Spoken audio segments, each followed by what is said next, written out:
Laddie, don't you think you should rephrase that?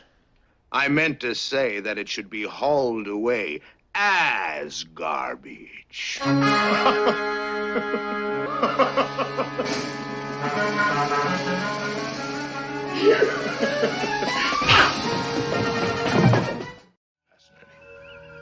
Two irrevocably hostile humanoids.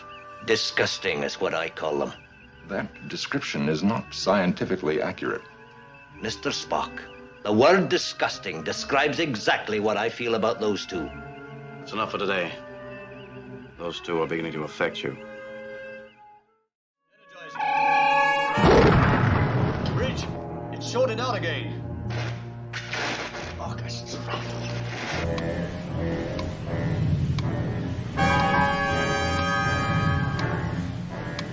Gentlemen, beam me aboard. Mr. Scott, 6. Fire now, Mr. Kyle. 5. 4.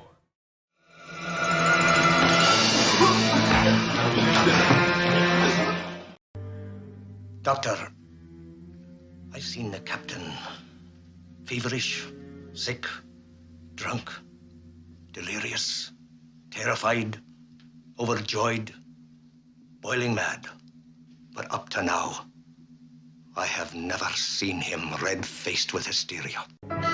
Scotty, you're my chief engineer. You know everything about that ship that there is to know, more than the men who designed it.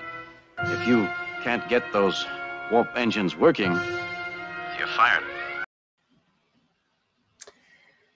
Well, I decided I didn't have an opening, so I went with showing a bunch of clips that I made prior. So there you have it. So this was not a stream that I planned to do, but today was Star Trek Day. The Star Trek Day. Why is it Star Trek Day? Well, today's September 8th. September 8th was the date when the very first episode of the original Star Trek series aired on NBC in 1966. And of course, that episode was actually a slasher horror episode known as The Man Trap. And of course, The Man Trap is, once again, it's about the crew going to a planet. They find a professor that doesn't want to be helped, but they have to help him because that's law in interstellar space. And well, things happen. The people in the crew start dying of weird circumstances. And we find out, well, there's a creature involved. I won't say anything more, but it's more or less a slasher. So, so welcome. I'm Nerdporial here doing an unexpected stream talking about, well, Star Trek. So, I mean, today it's the 56th anniversary of the franchise. And I mean, as long as I've lived, as long as I've been as, cognitive as I was, even when I was as young as 4 or 5, I was aware of Star Trek. I was aware of the Next Generation. Next Generation was on TV. So I'd be watching cartoons like Tom and Jerry or whatever was on, WPWR, WKRP, or UPN, whatever. It was Channel 50 here in Chicago. But Star Trek was always on Channel 50. So it was always on either after a cartoon I was watching or it was on at multiple points of the day. It was on during the day. It was on at night. It was something hard to avoid. So when I first learned about what Star Trek was, I knew it was Picard and the Next Generation. Even before the original series, even before the movies. But I got into Star Trek with the movies. So, and that's kind of what led me to getting into the shows ultimately. So, but yeah, so input latencies here. I didn't even know you like Star Trek, but yeah, what's up? So, I mean, there's this, and then of course there's another thing that was announced today because of in the spirit of Star Trek Day is the season 3 of the trailer for Picard. So, I'm gonna watch it. Let's watch it. There's not going to be any audio here, so I'll repeat what they're saying. You're hearing the music right now of, da da da da bum ba ba. Looks like that's a starship. Not sure what kind of ship that is. Okay, that's Beverly. Beverly has a phaser rifle, and I don't know who these creatures are that she's engaging. And we hear Beverly in a monologue. She's saying, "This is a message for Jean-Luc." She's trying to contact him. And of course, he's picking up his comm badge right there. She says, "We need your help."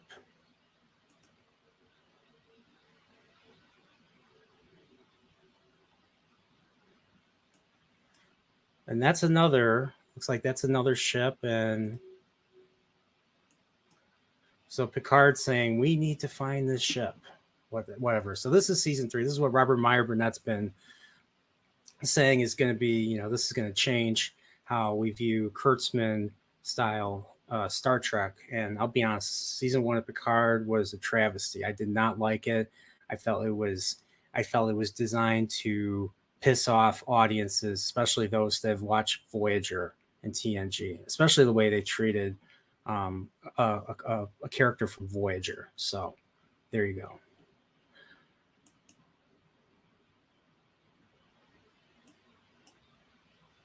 This still looks more like that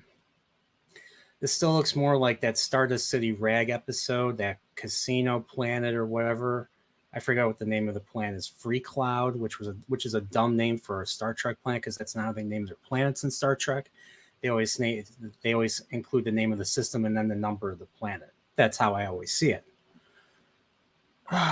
So once again, this is still not looking promising to me. I mean, even though seeing Beverly was kind of nice, and seeing the ships actually look like ships and not cardboard copies. Let's keep going.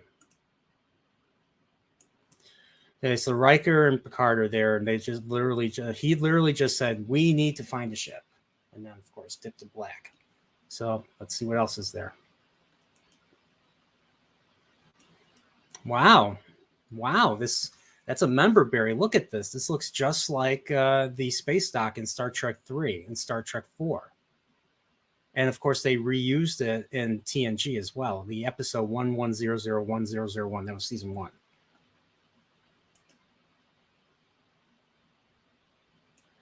Picard tells Riker just now, he's like, "I can't tell you to put yourself in danger," in Picard's old man speak, which is what he's been doing since Picard season 1.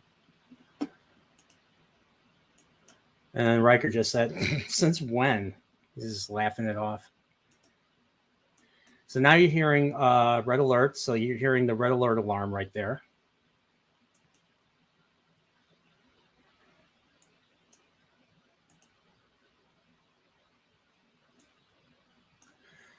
Okay, so we hear Riker in the they show a bunch of clips of Cass coming back, and it's Riker speaking, and he's saying, "Jean-Luc, wherever you go, we go." Of course, we saw it. Worf, we saw it. Crusher, we see Troy right here. We see Riker.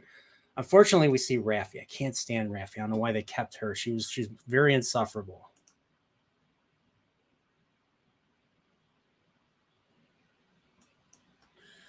Riker just said, "Hello, beautiful," and they're looking at it, and Picard's looking at it. Why am I guessing they're looking at a starship, like in motion picture? Let's take a look.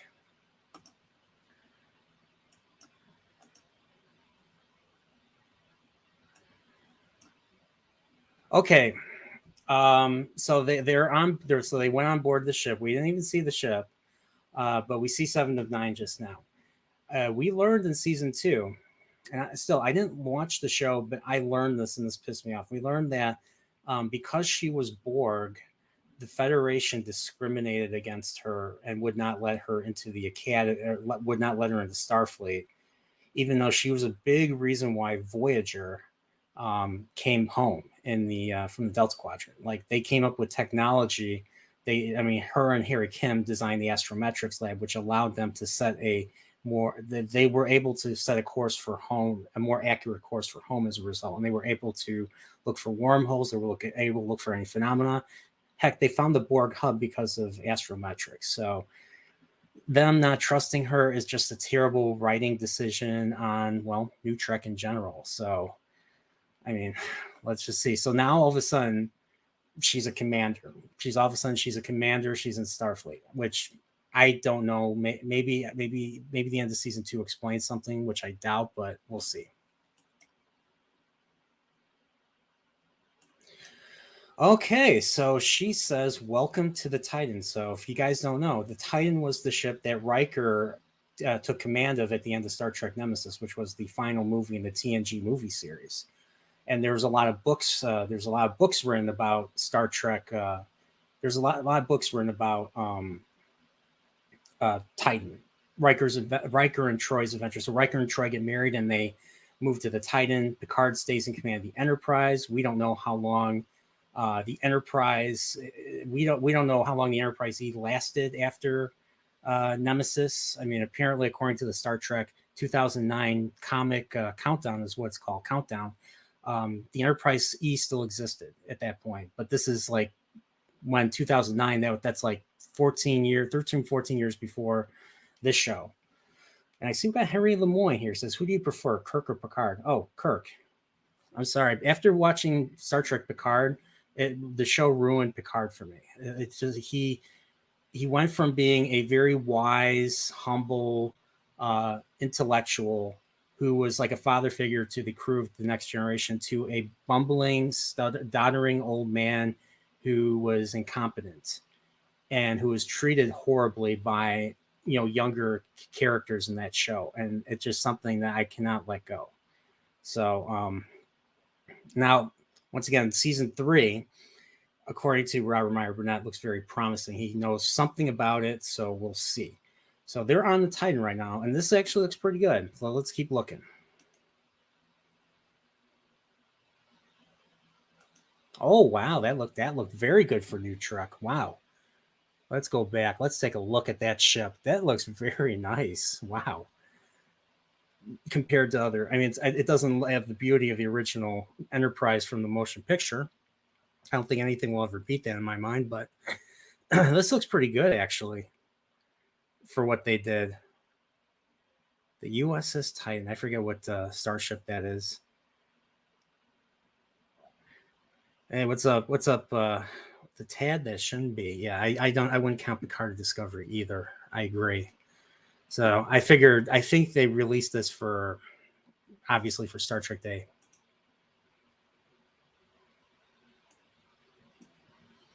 Oh wow, that actually looks pretty good. Let me go back. I want to hear what he said. He said something.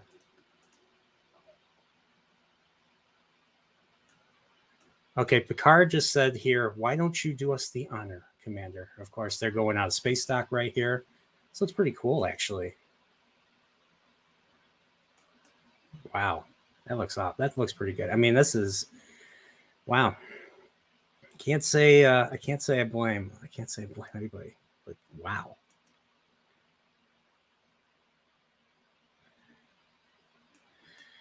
Oh my gosh, remember, Burry. You know what 7 of 9 just said? Yeah, she said engage. Wow, that's. Remember that, everybody? They went to warp. Of course, everybody know that. All right, so the final season is streaming February 16th.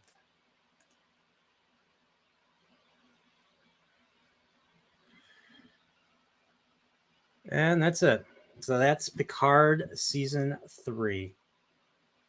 Now they did confirm years ago that they were only going to be doing 3 seasons of Picard. So yes, this is I can confirm this is going to be the final season of the show.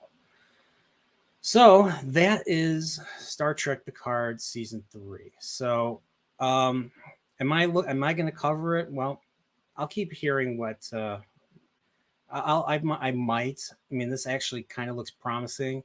I know I've been giving this, and I haven't given a whole lot of chances. I gave Strange New Worlds a chance, and Strange New Worlds just didn't deliver. It just wasn't entertaining. I mean, there were a few episodes. I mean, the show was better. It was an improvement over early Picard and early Discovery. But even early Discovery, I didn't even dislike right away. Like, it was season 1, I didn't dislike nearly as much as a lot of other people did. I understand why a lot of people did, but I didn't dislike it right away. But the last couple episodes of that season, the way the Klingon War ended was just so anticlimactic. And then season 2, I watched season 2, and they made some odd decisions in that series. And then they had this big, massive battle with thousands of drones and fighter-looking ships. And I was like, "What is this? This doesn't match the original series. It's supposed to take place before the original series." So, yeah. So, original Star Trek. So, Star Trek TOS. So what I also want to do is I want to rank the episodes. Ranking the episodes. Ranking all the episodes. Where is it? Where is that ranking the episodes? Is this it? No. What's up? What's up, Cavatino? Henry Lemoyne also asks, "Are you a fan of The Sopranos?" I have seen The Sopranos. I think The Sopranos is a really good show. If you want another good character study like Breaking Bad, heck, Vince Gilligan himself said if it wasn't for Sopranos, there would probably be no Breaking Bad or Better Call Saul. And I know, Henry Lemoyne, I know you like Better Call Saul. It's just Captain's intuition, right? Nerdporial intuition right there. Not based on the fact that you've been on my Better Call Saul streams. Excuse me. Where do I find the ranking the episodes? Carol Kane has been announced this afternoon to be joining Strange New Worlds. Carol Kane, the one that's like, "Really, Leia? You go out with Han instead of Luke?" This was her reaction to Empire. That's something she said, and of course, she was also in. She played Grandma in The Addams Family Values, and another movie that I knew her from. She was in a creepy movie that came out in the 70s called When a Stranger Calls. She plays a babysitter. So they're banking off of the success of Halloween, and so she plays a babysitter who's babysitting kids who are upstairs. We never see the kids, but she keeps getting these obscene phone calls. Now, this is back in the day, you still had the rotary, phone. So you always hear the loud ring whenever they call. And she keeps getting these calls from this guy. And this guy just she answers, she's like, "Hello." And then she hears some breathing. And then she hears a voice saying, "Did you check the children?" And then let's just say the calls came from, let's just say the calls came from within the house. So she had to get the fuck out of there. And the kids were dead. The guy murdered the kids. The guy was upstairs the whole time. It was also like a straight ripoff of Black Christmas, because that's what Black Christmas was like too. So that's where I know Carol came from. I don't know. I can't remember what else she's been in, but she's been in a lot of stuff. And then she was also in The Last Detail, I think, with Jack Nicholson. I think she played a hooker. Yeah, she was in a lot of stuff. So let's see. I want to find the rankings. Where are the rankings? I'm going to go to my Twitter. Let's see. Trying to see if I can find the Twitter.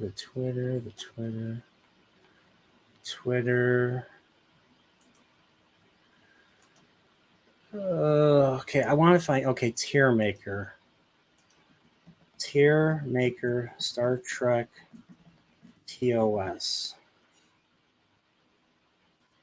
All right, alignment chart.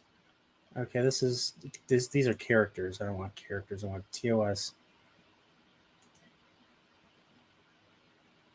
Episodes. I'm going to reset it. Okay. So I think the only episode missing from this list is the Man Trap. So TOS. So look at all these episodes. So I'm going to start with the last episode. Let's see if I can find it. Turnabout Intruder was the last episode in production order. So where is it? Turnabout Intruder. Okay, it's right here. So Turnabout Intruder is Kirk goes to this planet called Camus 2 or Camu 2, however you pronounce it. Camus is the guy, the author that wrote the existential book, The Stranger. So it could be Camus because it's French. Albert Camus, whatever. But he goes to Camus too. I think it's Camus too. I might be wrong. And he meets an old flame. Her name's Dr. Janice Lester. I forget what she does. I'm guessing she's like a specialist, archaeologist specialist. She wanted to be a captain. And she's a feminist, and she's pissed that Starfleet won't admit women. And let's just say he stands by this thing with hieroglyphics that light up, and then she presses a control, and it causes him to freeze like this, like that. And then she smiles, and then she goes to the thing, and she presses a button, and then their souls switch places. And then the rest of the episode, William Shatner is playing Janice Lester, and Sandra Smith, who plays Janice Lester, is playing Kirk. And so it's funny seeing William Shatner trying to be as feminine as he can. It's one of the funniest things ever. And it's like that clip I showed of Scotty saying that I've never met the captain posed with hysteria ever. So that was a funny episode. It is definitely not a D. So I did find the court martial really funny, so I'm going to put it in the C range for now. So that's Turnabout Intruder.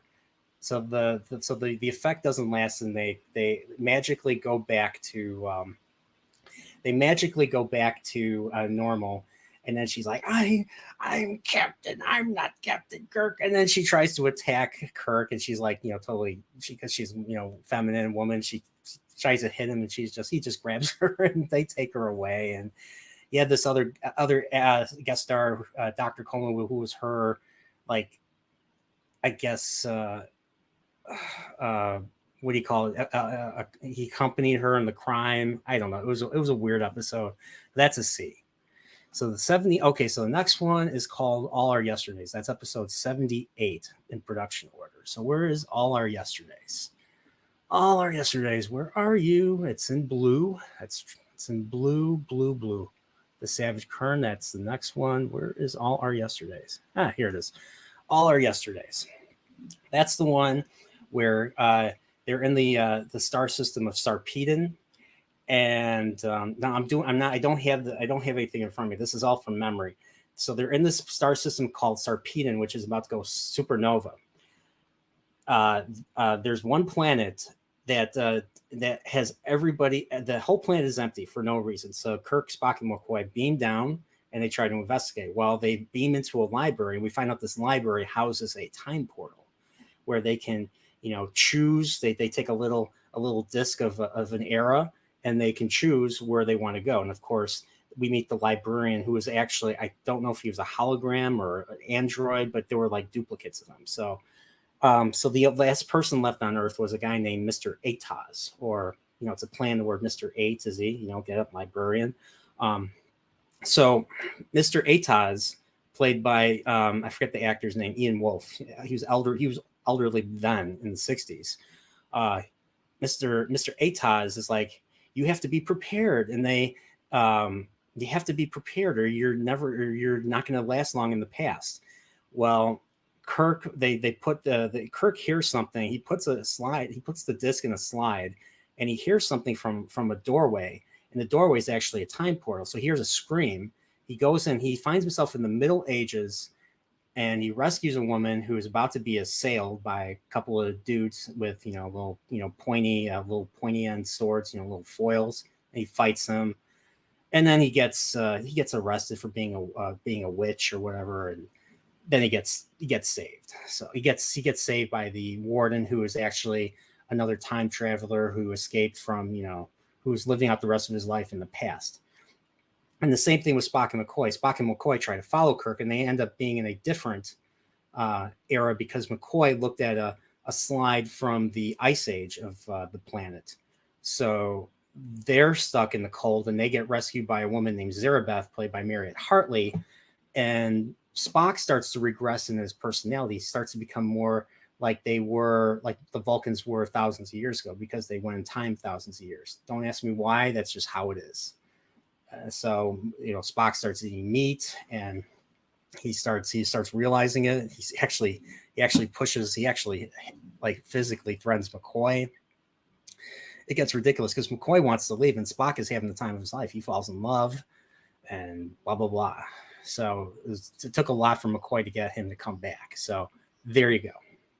So that's all your yesterdays, and the Kirk stuff was kind of fun.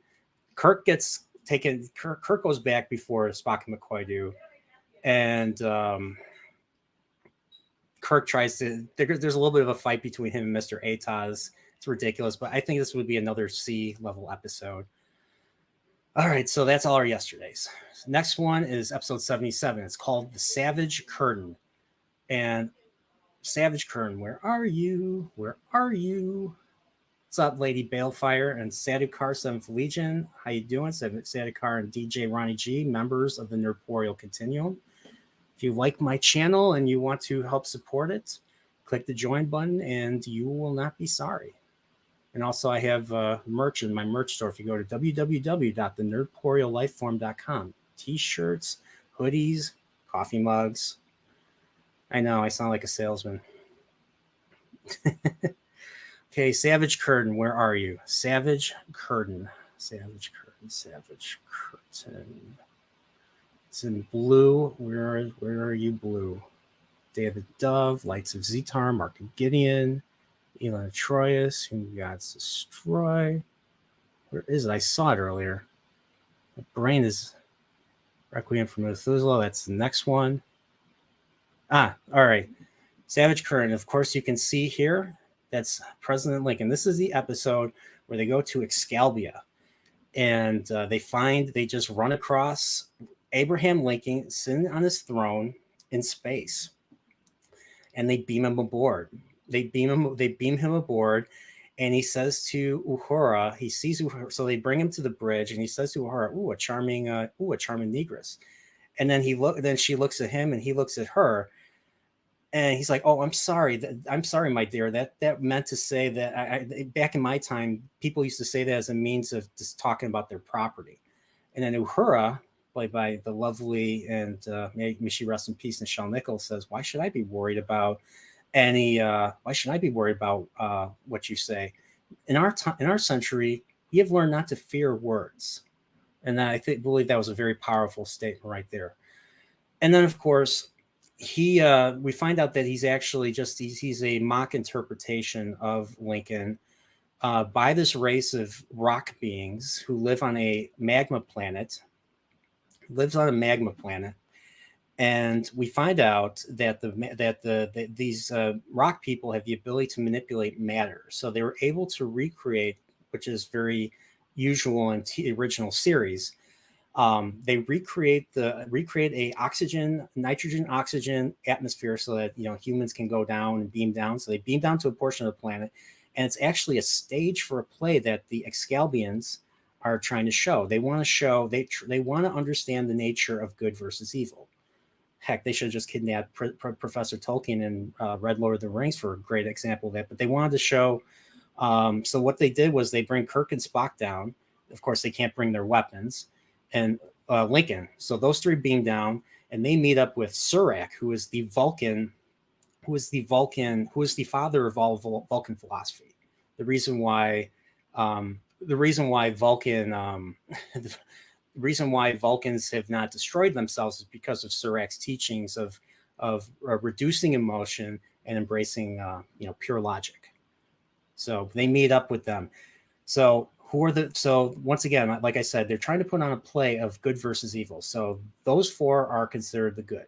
Well, the bad are real-time warlord Genghis Khan, the Mongols. Everybody knows who he is. Then you have the fictional Kahless, who is, of course, more famous in the later TNG and DS9 shows. He's basically the ultimate. He's like the Jesus figure of the Klingon Empire. So you have Kahless the Unforgettable. In the way he's depicted in this episode, he's more of a tyrant, which is the way he's not depicted that way in TNG. Then you have you have this one evil mad scientist named, I think her name was Zora or something. I don't remember her exact name, but she was just there. Then it doesn't say a word. And then, of course, you have the leader of the tyrants, Colonel Green. Colonel Green was someone that I think caused a genocide in the 21st century. Now, this is a fictional character created by the writers. And, of course, he wears the red suit, and he's played by Philip Pine. And, well, they have this little fight. They're fighting with sticks, and they form bases, and the bad guys are actually more cunning than they let on, and they lead Abraham Lincoln. They lead Surak to his death because Surak is all about peace. And they lead Abraham Lincoln. They use Surak's voice to lure Lincoln to help him, but they kill Lincoln too. So, yeah, so we get to see Lincoln die again with a spear in his back. And then it's just Kirk and Spock left against the other four. And I think the only one that they killed was Kalos. I think they impaled him with a spear, but the rest of them ran away. And then Kirk just tackles and knocks the hell and beats the crap out of Colonel Green and knocks his ass out. So, and then they leave in peace. He's like, I don't appreciate that you're doing this. And he's like, well, it's the same business you had coming out here, to learn new things. And the Excalbians use that to their advantage. So that's episode. That's the Savage Curd, and I actually really enjoyed this one. I'm going to put this in B for now. And then what else we got? We got Requiem for Methuselah. Where is Requiem for Methuselah? That is right here. So Requiem for Methuselah is episode 76. That's the one where they go to a planet, and there's a bit of Regelian fever going on to the point where they need to find this antidote called Ritalin. I've watched these episodes. I've watched these episodes a lot. So, yeah. Sadukar says, how can you remember so many actors' names? You must be a nightmare playing Trivial Pursuit. I remember some stuff.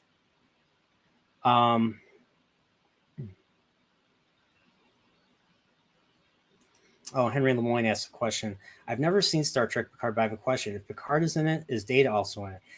They do tease Brent Spiner's name, but they don't show Data. So they killed Data in season 1, which was, I don't know why they did that, because they already killed Data in Star Trek Nemesis. And the way he died, they ripped off Bicentennial Man. They ripped off how Bicentennial Man dies in that movie. And they ripped it off and they used it for Data. And what's worse is Picard kills him. He asked Picard to kill him. So it was just, I was like, they could have done a lot with Data. They didn't actually need to have him in a body. We could have just heard his voice somewhere, and that would have been fine. I don't know. It's stupid. So Brent Spiner is probably going to play another Soong. He's either going to play the same Soong that he played in season 1, or they'll pull another Soong out of Star Trek's ass, because that's what they do. So. Okay, but yeah, so Requiem for Methuselah. So they go to this planet where they need right talent. So they beam down, Kirk, Spock, and McCoy, like usual. And then they're on this planet, typical soundstage, red sky and everything, which I always thought was cool. Even though I was a kid in the 90s, I thought it was really cool. But they encounter this floating robot coming down, and this floating robot starts to attack them. He has his little gun and starts shooting a laser beam at them. And they try to attack. They try to defend themselves, but the robot has the ability to deactivate their phasers, so they're helpless. Then we meet Flint. So Flint is the owner of the planet. Flint. He tells the robot not to kill, and he orders them to leave his planet. So this is also another. This was also another episode that kind of follows what I call the Forbidden Planet formula, where they go to a planet, they encounter like a single resident.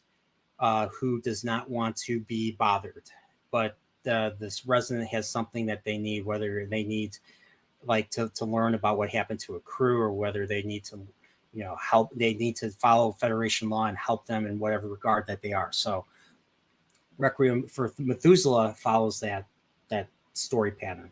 So they go to the guy's castle. He has a castle. And of course, in the original version of the series, they reused the matte painting that they used in the cage. So that big giant fortress on Rigel 7 was what they reused for Requiem for Methuselah.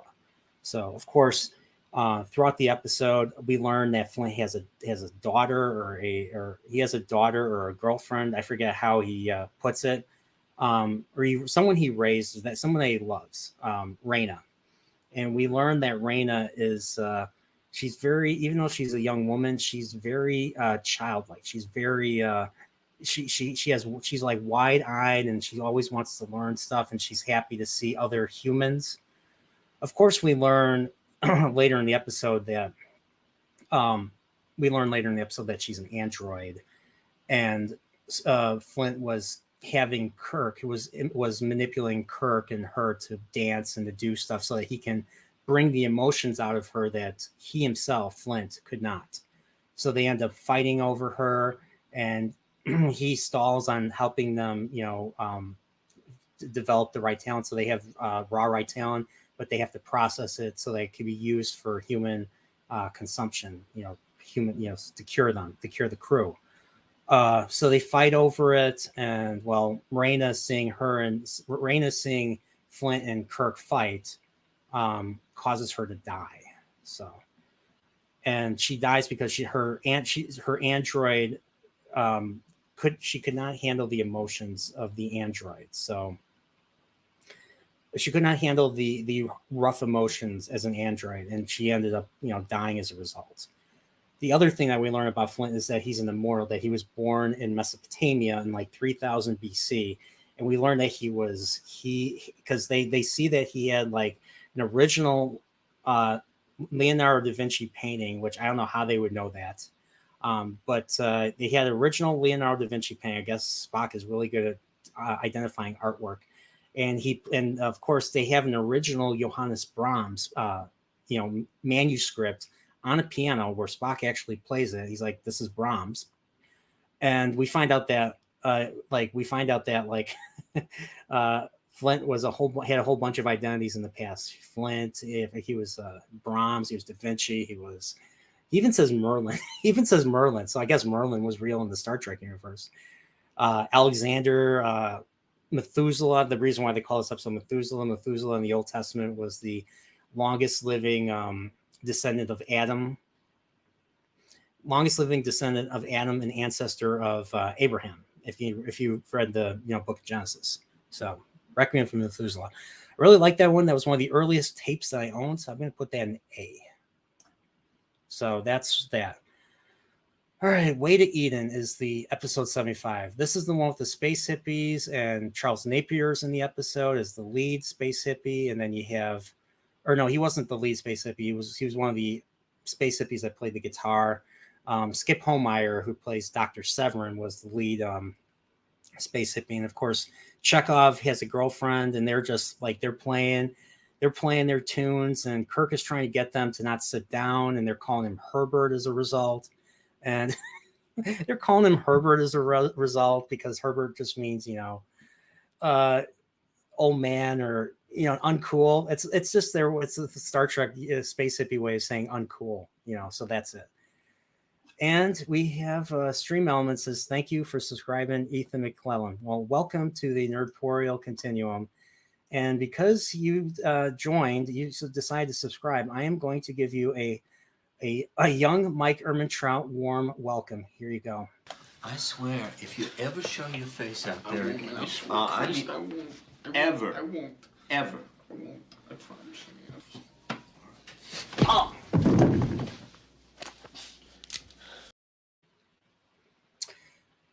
Great actor, Jonathan Banks. Great freaking actor. His work in Better Call Saul is one of the best things I think I've ever seen him do. And he didn't smack anybody in that show, not once.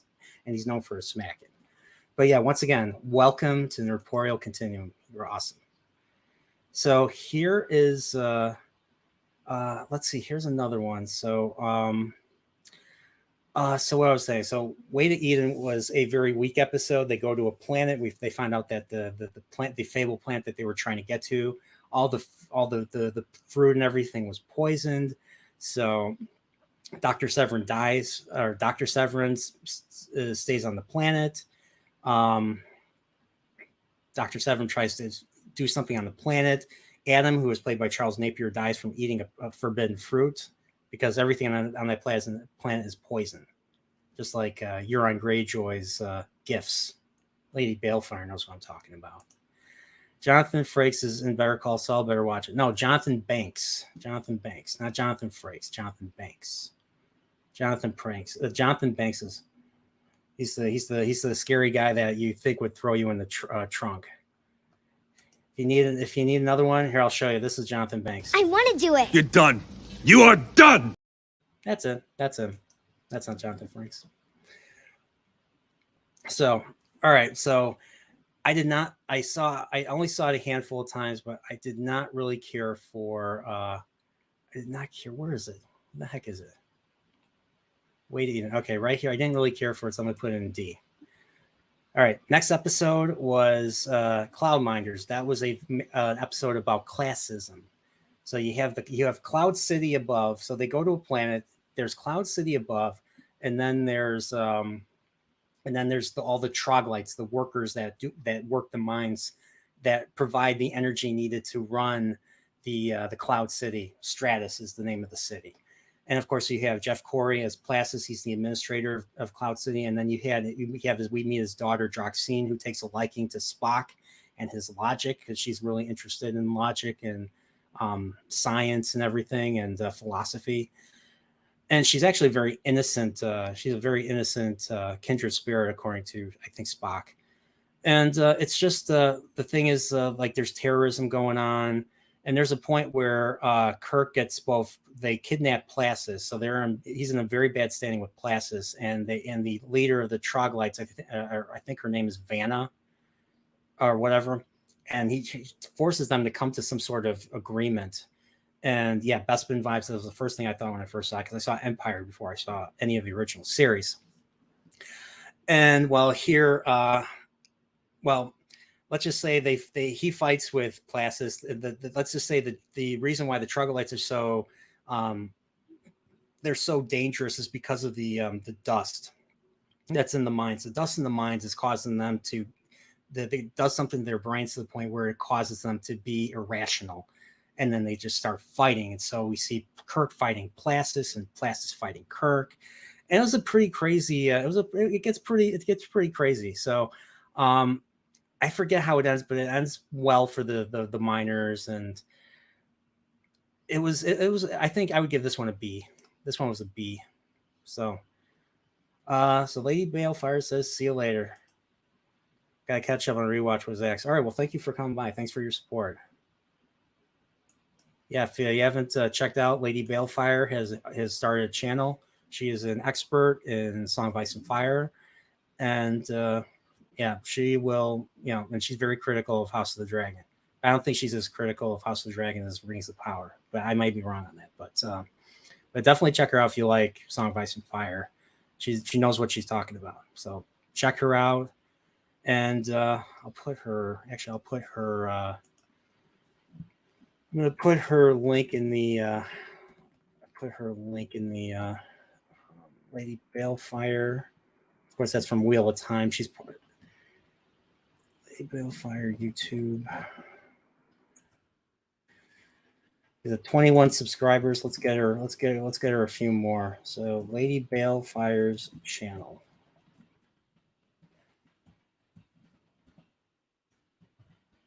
There you go. There you go. All right. So Cloudminders. So next one is Lights of Zitar. So Lights of Zitar is an episode where Scotty falls in love with someone named Lieutenant Myra Romaine. And we find out while they're in love, they go to this facility called Memory Alpha, which is what the Star Trek wiki is named after. So they go to Memory Alpha and they find out that the crew has been attacked. The people that man the station have been attacked, and there's this weird green. This one lady makes like she's like suffering. She turns kind of greenish and alien-like, and we find out that these evil beings called Zitarans they're bad, and they take over Myra Romaine at one point, and they have to throw her. The crew has to throw her into the decompression chamber, which was the only other time we saw it other than Spacey, episode Khan. And they have to drive those things out of her. And this is another episode I've not seen a lot of. So there you have it. I've only seen this episode a few times, so that's all I really remember. So Scotty falls in love with Myra Romaine, memory alphas in this episode, and there's these evil Zitarans, and they have to be driven out by the medical decompression chamber. So Lights of Zitar, I would put in probably C. Where's Lights of Zitar? Right here. It was pretty interesting. The effects were very interesting. Okay, Mark of Gideon is number 72. That's the one with the where Kirk goes to a planet. The Kirk beams down to a planet. He goes missing. Kirk finds himself on another Enterprise, but the Enterprise, everybody's off. Everybody's off the ship for some reason.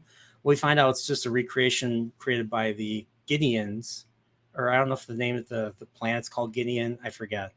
But they go to a planet. They kidnap Kirk because they need like this virus that he's holding to help depopulate the planet. So it's an episode about population. It's an episode about population control and overpopulation.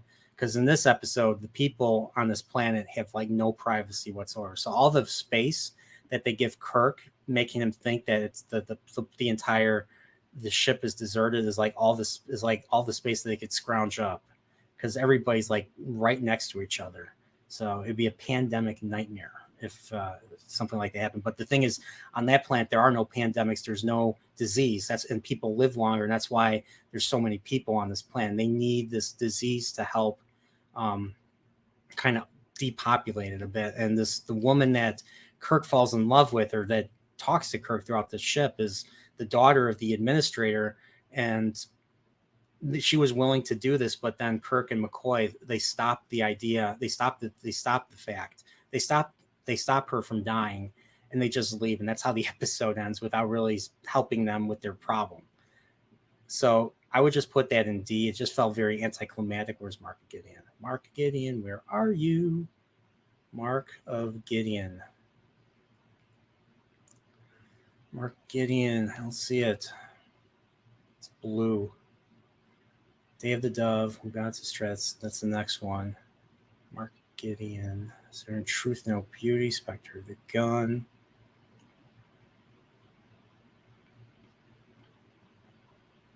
Mark Gideon. Where is it? Where is it? All right. It's supposed to be in blue.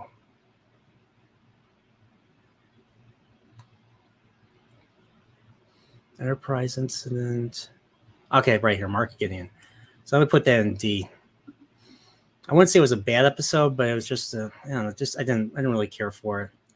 Okay, Whom Gods Destroy is the one where they go to a penal planet, and Key Luke, who plays the administrator of the penal colony, if we find out that he's actually not the administrator, but that he is actually Captain Garth in his form. So Captain Garth has the ability to take on other forms, kind of like the M113 creature in the Man Trap, which the Man Trap is not in here, I don't believe.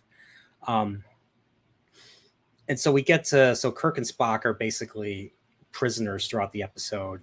And there's points where Garth tries to pretend he's Kirk. So he turns into Kirk, William Shatner, and he tries to beam aboard. But every time he tries to beam aboard, Scotty always asks him Queen to Queen's level 3, and which is a chess move. And this is a game that they've been playing, and which is convenient, I guess, but it's funny.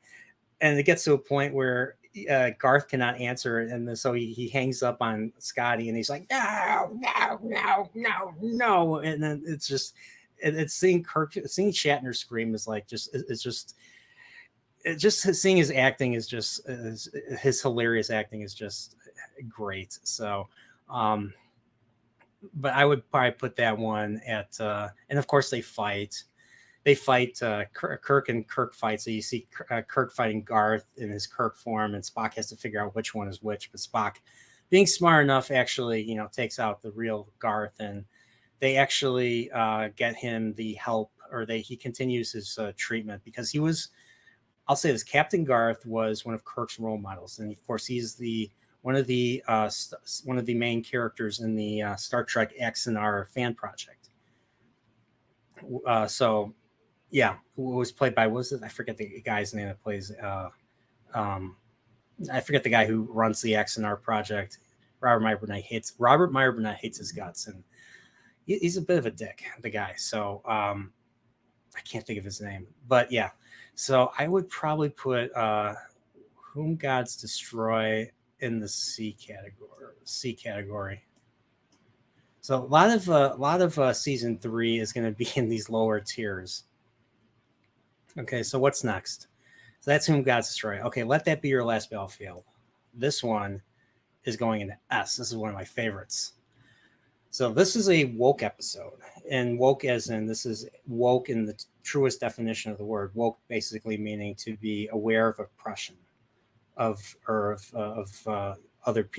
that are oppressed. And of course, this was talking about hatred and racism of two different species on the planet. One's white on the right side and one's white on the left side, or black on the left side, black on the right side, you name it. Lokai and Beale. And so they get picked up by the Enterprise. We find out that Beale has the power. And of course, Beale is played by Frank Gorshin, who plays the Riddler, and Batman, 60s Batman. Well, let's just say he has the ability to take over the ship. He has the ability to cause the take over the ship, cause the ship to go different course. And so, because he's like, they're like, I want to take this prisoner back to the planet Charon. And well, let's just say the planet Charon is not where Kirk is going. They're actually going to Arianis to decontaminate the planet. So it gets to a point where Beale allows them to go to Arianis to carry out their mission. But Kirk's like, we're not going to Charon. We're going to take you to Starfleet or take you to the Federation. We're going to have them handle you. So at least that's what I think they're going to do, or something like that. And Beale's like, this is not accepted. So they try to do so as a result, he takes over the ship again. And well, Kirk's like, okay, you take over the ship, then we're going to destroy the ship. And this is the first time that we see the self-destruct code. We see Kirk, we see their eyes really close up. Kirk, Scotty, I think it's Kirk, Spock, and Scotty, I think were the three. I might be wrong there. I remember in Star Trek 3 they redid it, but they did it with Kirk, Scotty, and Chekhov. But here they do, I think, Kirk, Spock, and Scotty. And then, of course, Beale gives up. They do it. Beale gives up. They take course. But then I think Beale just what ultimately happened is Beale takes over the ship by destroying the computer, so they can't self-destruct, and they go to Charon anyways. Well, what happens when they get to Charon? Well, we find out the planet is dead. All of Beale and Lokai's race on that planet are gone. They're the only two left. So, and this is one of the most messed up endings of the way this episode ends is almost up there, not as high, but it's almost as high as a dark ending as episodes like The City on the Edge of Forever. And I mean, I know nobody liked Charlie, but I consider Charlie X to be a very dark ending too. Something that he didn't want, but Charlie X was a dick. Charlie Evans was a dick, and he did not belong with humanity. If he wasn't willing to, if they couldn't take away his power, he'd be a constant threat. But that's a whole nother story. But yeah, so let's Let That Be Your Last Battlefield. Great episode. That Which Survives is the one where they go to a made-up planet it was a planet that was created by a race, the Kalandans, who are now extinct. Oh, by the way, I want to say hello to Baron Ormontag. What's up, Baron? Baron knows more about Trek than anybody. Even especially me, like he knows the history behind like a lot of the episodes. So he's I consider him a TOS expert.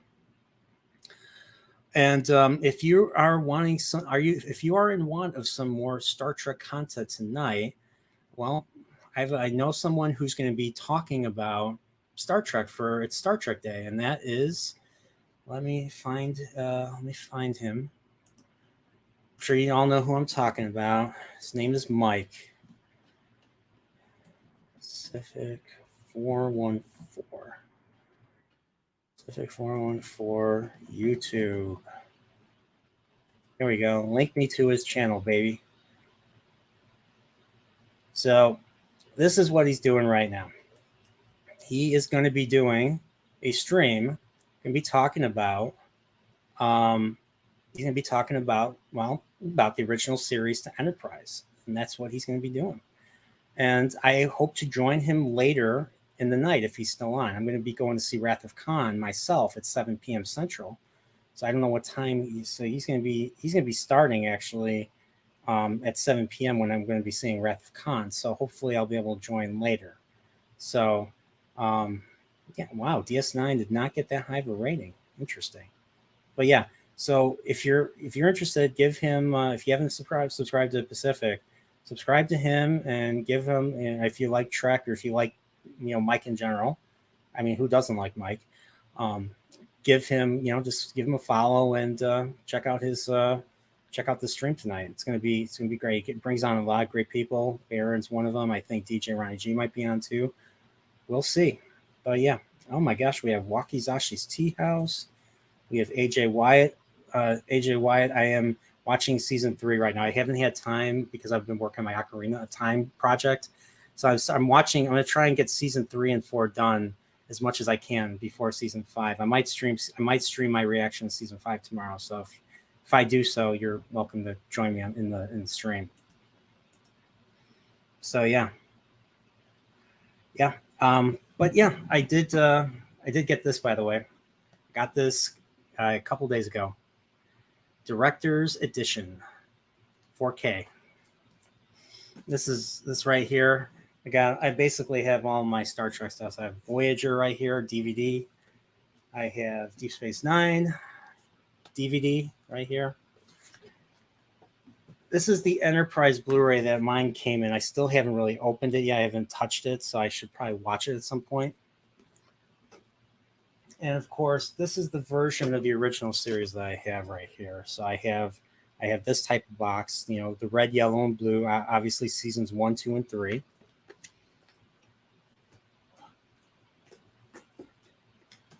Got the 10 movie collection right here. So anything J.J. Abrams related, I got rid of after I saw Rise of Skywalker. I still have this unopened animated series. I guess I still need to watch that. I have all the Blu-rays, and these Blu-rays are excellent. These are well crafted. I know Robert Meyer Burnett also worked on these. All these Blu-rays for TNG are amazing. I would definitely own them. These are some of the best Blu-rays, and they have original special features. So they kept the DVD special features, but they also made their own special features. Like there's a great writer's room talk that Seth MacFarlane himself hosts. So that's another great thing. What else do I got? Something else I didn't open yet that I need to watch, and this is a great. If you really enjoy, I really enjoyed this. This is something William Shatner himself made. This is called The Captains, where he interviews the other 4 captains.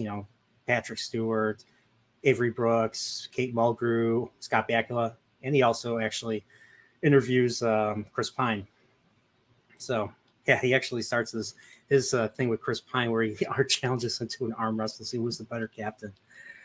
But of course, that there's no doubt Shatner is the better Captain Kirk. He's the OG, and he's just, yeah, there's a lot of but this is something I definitely recommend. And of course, there's a few that I still haven't owned yet that are really good. There's For the Love of Spock that was made by Leonard Nimoy's son, Adam Nimoy. And we get a big glimpse into his personal life and how, being an actor is probably he's Leonard Nimoy was on set, right, 12 to 14 hours a day, every day. And so he barely had time for his family. And so there was always a little turmoil between him and Adam Nimoy recounts that there was a lot of turmoil between the two of them when he was growing up. So of course we see Adam Nimoy at one point visit the set. He's wearing his father's ears. He's like, "Hi, Daddy," and the whole crew is laughing. That was a blooper. I'm sure if you haven't seen it, you've seen it. But yeah, this is my way of celebrating. I love celebrating Trek, and I've always shown the 5. The reason why I show only the 5 shows in the thumbnails for that reason is because it's something I really enjoy, And even some of the weaker episodes, even some of the episodes that are not the best, maybe flat out, maybe are crap, can still be enjoyed because it's part of something greater. Now with the new Trek stuff, I don't know. I don't know, especially with the season 3 of Picard. It looks promising. I know a lot of people are not going to buy it. I can't blame them, but that's just how it is. So, oh my God, Mike's here too. He says, thanks for the plug, Nerporeal. Well, yeah, figured. If you're still on by the time I get back home from Wrath of Khan, I'd love to join the panel if you'll have me. So I know it's going to be late. I know you might have a whole bunch of people on already, so we'll see. I didn't see this one. Of course he is not. All right, so let's go back to this. So I am on That Which Survives. So That Which Survives, I would give it a C. That was the one with Lee Merriweather as Locera. Locera basically causes the Enterprise to go all the way thousands of, like 100 light years away, and then comes back, or then they're trying to get back to the planet, and then they lose control of the ship. Like the intermixing is not working properly, and Scotty has to come up with an idea. He sticks the rod into the warp field, and he gets it to cease, luckily. So that's what's going on in the Enterprise side of things. And of course, Lucera appears there, and she touches people and it kills them. So she targets. We find out she's actually a hologram computer. And so when she touches a particular person, she's like, I've come for you, Captain Kirk. I've come for you, Sulu. If she touches you, you're dead. And of course, we see Dr. Mbenga in this episode. This was his only appearance in season 3 and the second appearance in the show overall. So, but that's, and then of course, we find out that, civilization's been dead. It's basically, they unequivocally, basically triggered a security system. That's why Locera appears and, starts her little, that's what causes the episode to happen. So a lot of people didn't like this episode. I thought it was okay. I'm going to give this a B. Where is That Which Survives? That Which Survives. Blue. Where are you? Here it is. That Which Survives. I'm going to put it in the B. So, all right. Wink of an Eye. That's episode 68. Where's Wink of an Eye? Wink of an Eye. That's the one with Dila, the Princess Dila. I'm going to put that in D. I did not like that one. It's the one where they encounter a species. They drink the water, and that causes them to experience time really, really quickly. So, they experience time much quicker than everybody else. So they're like flies. They sound like flies when you come near them. So nobody can see you, and they end up taking over the ship and blah blah blah. And the thing is that what sucks is the episode ends with them. They retake the ship, and of course Spock repairs at stellar rate, and of course they can be cured. So Kirk drinks the water, and he's a prisoner. So those who have drinking the water not too long, or who have experienced the time difference in a shorter amount of time, can be reversed. But for the Scalosians, Dila and her people, they cannot go back to that normal form, and so they get left back on the planet. And the thing is, they're all sterile. So here's the thing: the men are all sterile, and Dila they kidnap people so that she can have sex with them, so that they can continue the population. But they kind of just leave them there to die, and I don't care for that. That's not very good. And so Wink of an Eye was a D for me. I just didn't care for the ending. It was one episode I did really enjoy, Plato's Stepchildren. I'm going to put that in the B category. Why? Well, Plato's Stepchildren had some great moments with Alexander, played by Michael Dunn, who was Dr. Miguelito Loveless in Wild Wild West. And in this case, he's not a villain, but he's actually a character who is picked on by the rest of the Plutonians. So they beam down, and they find themselves encountering these Plutonians who are aliens, humanoid aliens that have adopted the teachings of Plato. The problem is their interpretation of Plato is flawed at best. because all they want to do is live in peace and harmony. They're lazy and they're cruel, and they want McCoy to stay on the planet. And if McCoy doesn't stay on the planet, they can do things to Kirk and Spock. What can they do? Well, they have telekinesis. So there's a point where Kirk and Spock are basically performing in front of them, being controlled by these Plutonians. And Kirk at one point is giving Alexander a piggyback ride, pretending he's a horse, you know. And then it gets to a point where they figure out that they can develop Jedi powers too. So it gets to a point where the second half of the episode, they're dressed up in these Greek outfits. They bring down Uhura and Nurse Chapel, and of course, this is where we see the famous, you know, interracial kiss for the first time on television.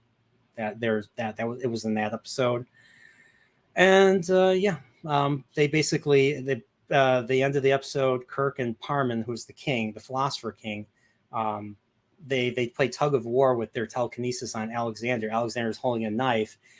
They're having Alexander charge one person with the knife, and they have him charge the other person with the knife. But Kirk ultimately wins, and of course he spares Parman. He spares all the people, and they're like, "Oh yeah, we'll behave the next time." He's like, "Oh, you better, because we know you're not gonna your fear of us is gonna be gone, and you're gonna pull this shit again."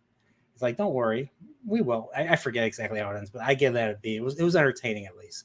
Might not be the best run, but it was entertaining. 66, Day of the Dove.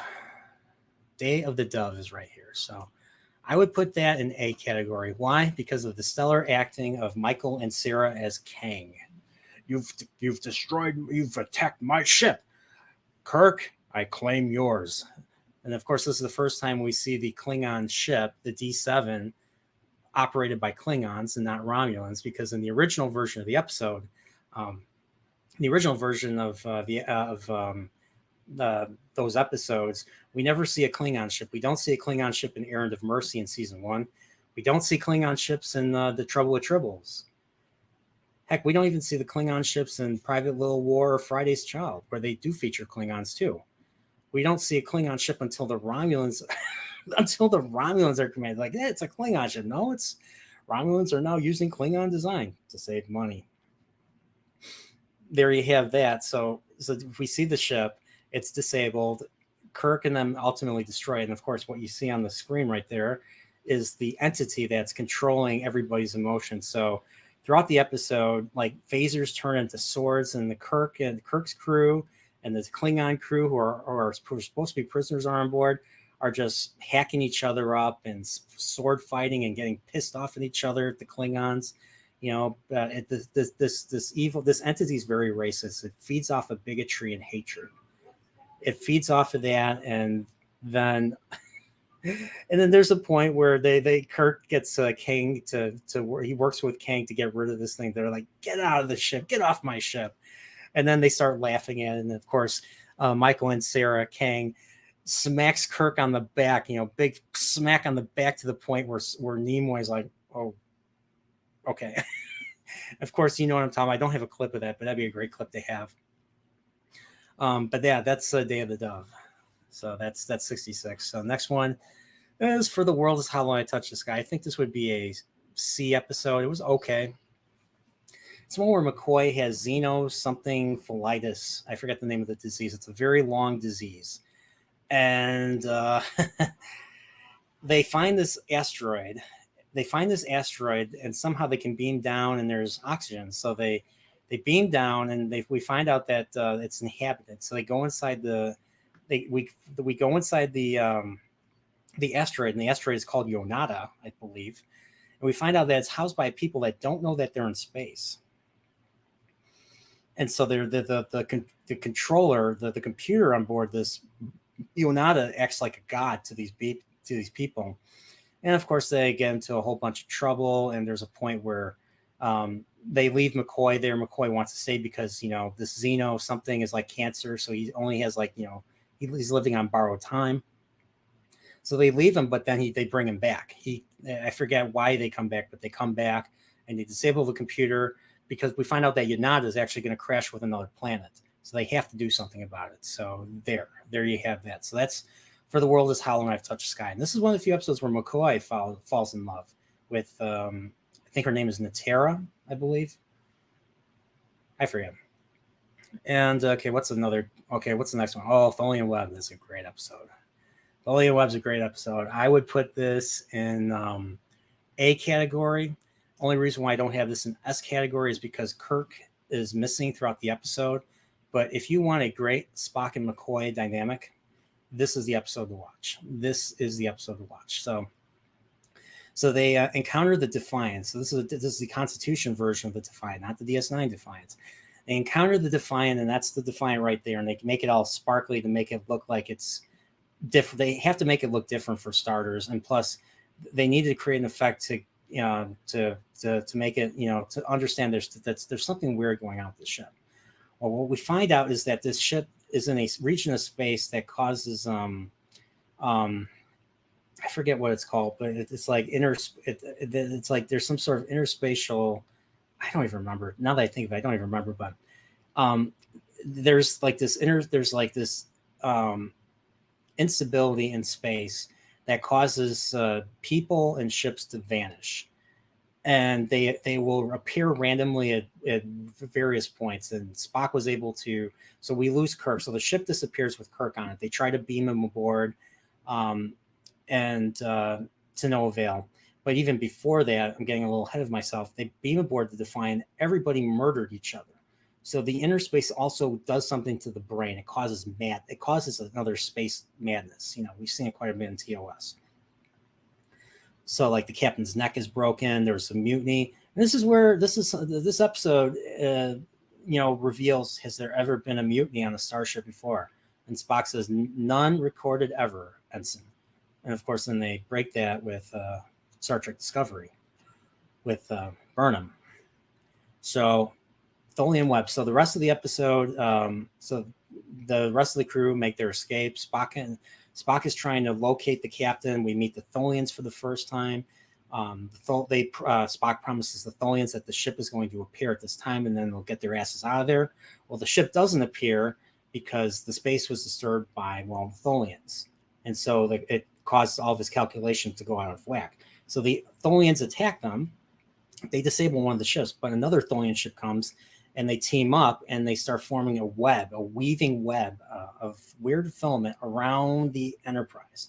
And I remember seeing the box art I remember seeing the photo they used to show the Enterprise being engulfed by this laser-looking web. And it was one of the coolest things I ever saw as a kid. And I wanted that. This was one of the earliest episodes I wanted to own on tape. And I'll be honest, I wasn't disappointed. So throughout the second half of the episode, the Tholians are weaving their web. And so Spock is trying to figure out a way for them to get out of there, but they're disabled because they fired the phasers. So let's just say that then, of course, we find out the crew starting to get affected by this inner space. Chekhov gets affected, then Uhura gets affected. She sees Kirk. So we find out Kirk's alive. Kirk's been appearing kind of, translucently. So they manage to, the Enterprise manages to, get sucked up into inner space, and then they appear outside of the web. So that's how they escape. And then Kirk appears to them, and so they beam Kirk aboard, and then, all is well that ends well, I guess. So that's the Tholian Web. Oh, man, I don't think I'm going to have time to do all this. So I'm going to do this quick. So the Empath is the one where they encounter the Vians. I think I would put that in B. It was an okay episode. It was interesting. It was a good McCoy moment where he takes the brunt of the torture for the sake of the Vians, having to choose which species is worthy of being saved in this star system that's about to go supernova. So they only have the means to save one species. And so they have to figure out which one is worthy to be saved. And so they do all these experiments, torturing Kirk, Spock, and McCoy as a result. It was a very weird episode, but I liked it enough. So that's the Empath. Is There in Truth No Beauty is the one with Diana Muldaur as Dr. Jones. I would put that in C. It was okay. Thought some of the acting was kind of off. We meet Ambassador Kolos, one of the Medusans. So Medusans is an ambassador race that if you look at them, you'll go nuts, you go insane. Even Spock with his intellect and his logic, he's the only one that can actually look at the ambassador with red shades on and be protected, and that's with all of his logic and intellect once again. Same with Dr. Miranda Jones, and we find out that she later on in the episode is blind, and that all the pearls on her dress are like sensors for her to sense, so she cannot see the ambassador. So that's why she is unaffected by the ambassador. So there you go. And let's just say things just go, the shit hits the fan, and Miranda Jones, Dr. Jones's assistant, who has a crush on her, actually tries to open and kill the ambassador. Don't ask me why, just for the sake of drama and to get the show moving. And they end up like in the barrier. They end up in all these different places, and they need Kolos in the form of Spock. So the Kolos takes over Spock, and he has to guide them. He takes over the navigation, and he guides them back to normal space. It was a weird episode. I don't remember how it ends, but is there in truth no beauty. So we got Dempsey here. What's up, Dempsey? We have Dempsey here. We have Gap After Dark. What's up, Gap? Have you ever done Balance of Tyria and Doomsday Machine? Is that a question for me? Have I ever done that? I don't know what that means. Have I ever seen them? Yeah, I've seen them. And yeah, Dempsey's like, you're never late. You arrive exactly when you mean to. New episode Rings of Power tonight. I won't be joining that watch party. Going to go see Wrath of Khan shortly. So, Spock's brain is next. Spock's brain right here. Everybody hates Spock's brain. Brain, what is brain? So a space woman beams aboard the Enterprise, pushes a button on her wrist bracelet, knocks everybody out. That's how the alarm, that's how the buzzer sounds on her wrist. And then she knocks everyone on the crew out, and she steals Spock's brain. She steals Spock's brain. And then they go on, they look for Spock's brain. They follow her ship. So she has she leaves ion trails, and they follow her to the Sigma Draconis system. And there's 3 planets. 2 of them have 20th century industrialization. And then one does not have. One is in its ice age with very, very primitive, but yet they're reading like the same ion readings. So they go to that planet, and then we find out that the men live above. The men live like cavemen above. And they're really stupid. Like, they don't know what women are. They just call women the others. And what are the others? They're like, what are the others? Givers of pain and delight. So basically what happens is the women basically lure the men into an elevator with food and weapons, and they knock them out. Put these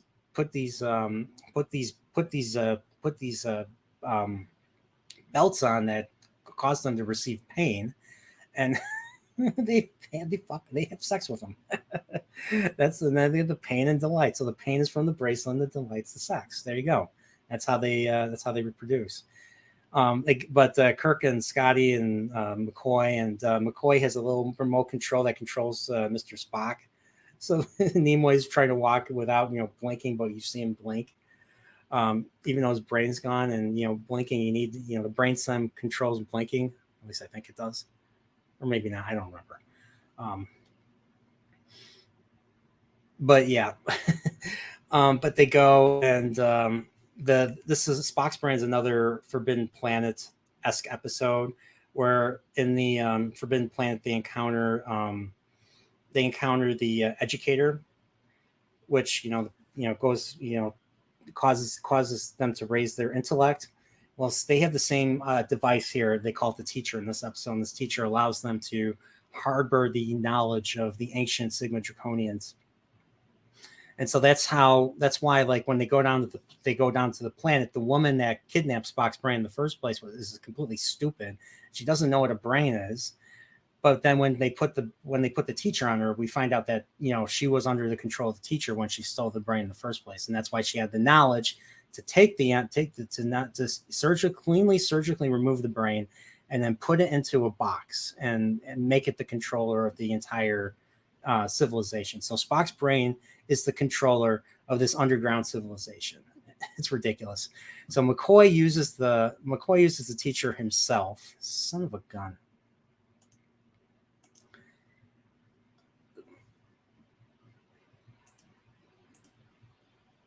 So McCoy uses the teacher to make himself to make himself, be able to restore Spock's brain, and he does. But he does it with the help of Spock because he starts to forget during the process. But he does enough so that Spock can actually talk and guide him through operating and restoring the brain.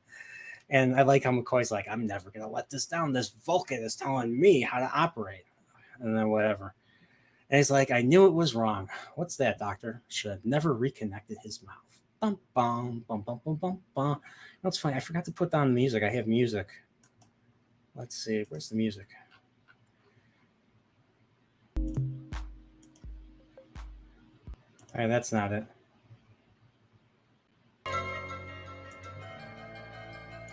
There we go.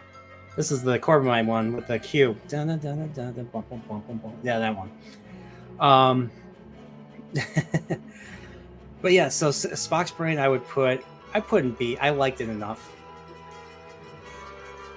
And the children shall lead. Oh, that's definitely going into D. I'm not even going to talk about that one. And the children shall lead. D. It's one where kids take over the Enterprise, and then you have the Gorgon, and the Gorgon is this evil green being that played by Melvin Belli, the famous lawyer, attorney in LA at the time. Yeah, and of course the guy, the redheaded guy, the redhead kid, right there in the blue. That's I forget his name, but he came up with the. He did some of the music for. I think he did the Genesis music for Star Trek 3. He's a composer, so yeah. But yeah, I don't remember the episode. It was pretty bad. I didn't really. They took over the Enterprise by shaking their fists, like it was rock paper scissors. So Enterprise Incident, that is A level. Enterprise Incident's a great episode. I love this one.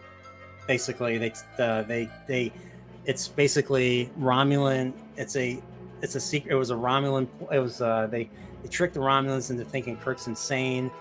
And Kirk becomes a Romulan, looks like a Romulan, and steals the cloaking device because they cannot detect the cloaking device. So they stole the cloaking device for the Federation just for the sake of power balance and everything. And of course, we meet the female Romulan commander, and she falls in love with Spock, and so they have a very interesting dynamic going on. They're drinking orange juice in the thing, and there you go. So, Enterprise Incident, great episode. We get to see Kirk's like, I'm going to kill you, Spock. I'll kill you. There you go. Paradise Syndrome is the one where we encounter Native Americans on a planet with an obelisk. We find out the obelisk is left by preservers. I will put this in the B category, or I'll put this in the C category. So, Kirk goes into this obelisk. He accidentally falls into the obelisk by trying to contact the ship. And he says, Kirk to Enterprise, the door opens up, and then he loses his memory. Well, he stumbles into the Native American reservation, or the Native American tribe. They find him, they help him, and they make him a medicine man because he used CPR on a young boy who nearly drowned. So he ends up being he ends up falling in love with somebody, Miramani, and it gets to a point where they think he's false. They think he's a god. They call him. He's trying to remember his name. He's like Kurak, and they're like Kurak. And then there's this funny moment at the end of the show where it's like, I am Kurak, I have come, blah blah blah, because the planet's going to hell because there's an asteroid coming down. So while they leave Kirk, so Kirk goes missing. They can't find him. So Spock and McCoy go back to the ship, and they have to engage this asteroid, which is going to crash on this planet. Or it's going to hit this planet, and it's going to kill everybody. So they're trying to stop it, and Spock tries to shoot it with the phasers. It doesn't work, and they end up losing power to the point where they're drifting along with the asteroid back towards the planet. And I think like a few months go by, and they get back, and they're able to bring Spock uses the mind meld to bring Kirk back. And what stinks is while they're trying to save the planet, the Native Americans end up stoning Kirk, and Miramani gets in between them to the point where she gets delivered a fatal blow and she ends up dying as a result. And she was pregnant with his kid. And this is followed up later in Star Trek Continues, and it's a very emotional episode. That episode where Kirk is dealing with all the people that he's worked with that's either died and everything is a very powerful moment. So I think that's what gives it a C. Elan of Troyes is another one I would probably put in the C category. I didn't dislike this one. You had the Klingons fighting. It was very Journey to Babel, except instead of transporting delegates, they were transporting a queen and her and the ambassador from the other planet that is going to be marrying. She's going to be marrying into. And of course, the ambassador is played by Jay Robinson, who was Emperor Caligula in the Robe movie. If you've ever seen the Robe with Richard Burton, and Demetrius and the Gladiators, which is a sequel. But yeah, he's the earliest version. His actor was the earliest version of Caligula. If you don't know who Caligula is, let's just say King Joffrey from Game of Thrones is based off of Emperor Caligula. He was nuts. Like, he was brutal, he was cruel, and he's very entertaining to watch. And John Hurt's portrayal of him, of Emperor Caligula in I, Claudius, the BBC show, which Game of Thrones is directly ripped off. The King's Landing stuff that's directly ripped off of it is an excellent show. I would definitely recommend I, Claudius, one of the best shows ever on television, when the BBC was really good.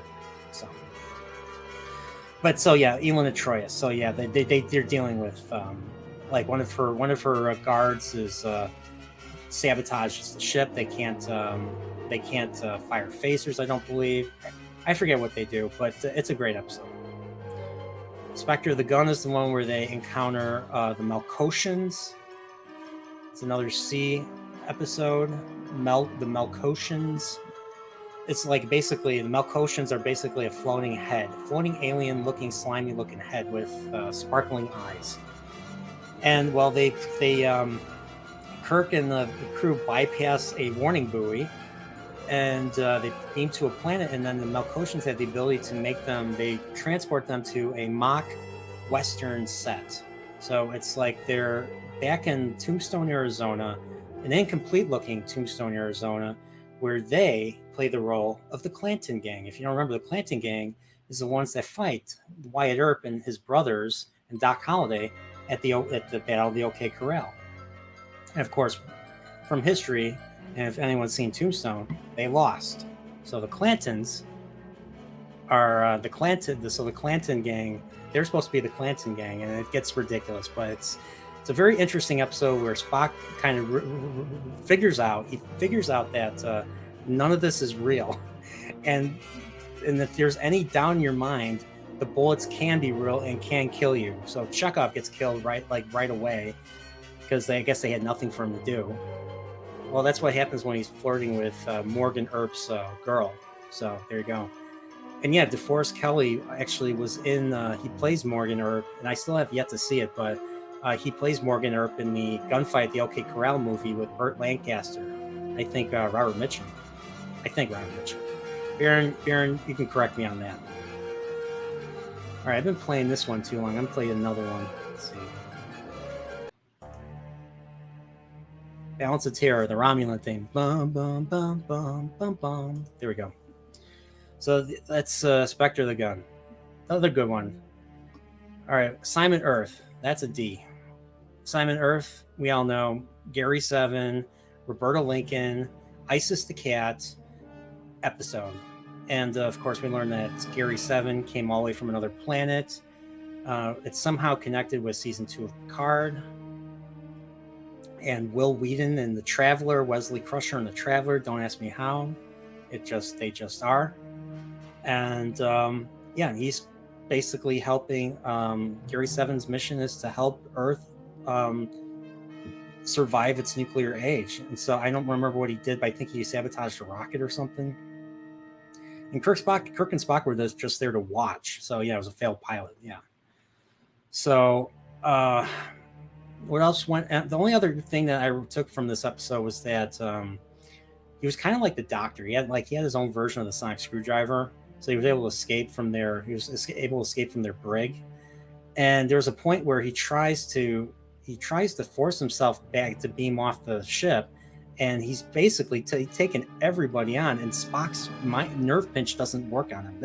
That was a very interesting thing. He's trying to grab the pinch, he's trying to nerve pinch, and he manages to knock Spock across the room. And so the only way they can put him down is Kirk has the phaser set on full stun. So it was an interesting, wacky little episode. But that's Assignment Earth. That's all I took from it. So that Omega Glory is another. Omega Glory is the one with Captain Tracy and the Yangs and the Combs, the nationalists, the Americans versus the Chinese, the communist Chinese. Where's the Omega Glory? Omega Glory. Okay, right here. It's another D episode. I thought it was pretty funny. It was funny seeing Kirk and Tracy fighting at the end, and you have all the evil. They're fighting, like Tracy takes the side of the communists, and they're taking over.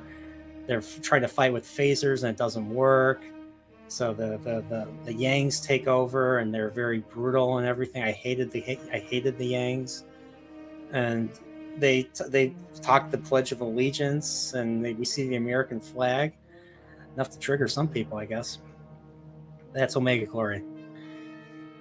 Ultimate Computer. Where's the Ultimate Computer? Ultimate Computer is episode 53. That is right here. Ultimate Computer I probably put in... I'll give it an A category. It's one of the few that we actually get to see more than one ship, and of course that's... I don't know if that's the right view. That looks like the Trouble with Tribbles, actually, because that looks like Space Station K7. But Ultimate Computer, we meet Dr. Daystrom, known for the Daystrom Institute, which is very in canon. They mentioned several times. He's one of the founding fathers of the Enterprise computer, I believe. And he's come up with a new duotronic, I think it's called the M5 duotronic computer, where the computer can do most of the work and can kind of replace the captain. Well, the duotronic computer was based off of Dr. Daystrom's memory engrams, and it kind of took away he started becoming more mentally unstable. So the ship, the Enterprise, actually ended up, the thing was, the computer was also designed to defend itself, so they couldn't deactivate it either. And they ended up, they were supposed to be doing war, they were supposed to be playing war games, and the thing was, they were actually using real weapons, and they killed the ship. The computer killed a whole bunch of people on those other ships.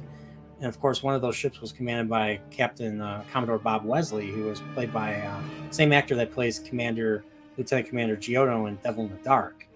I forget the name of the actor. I forget the actor's name. But that's the Ultimate Computer. Of course, you have, I think William Marshall, 6'5". William Marshall, who was also known for Blackula. He plays Dr. Daystrom. So memorable performance right there.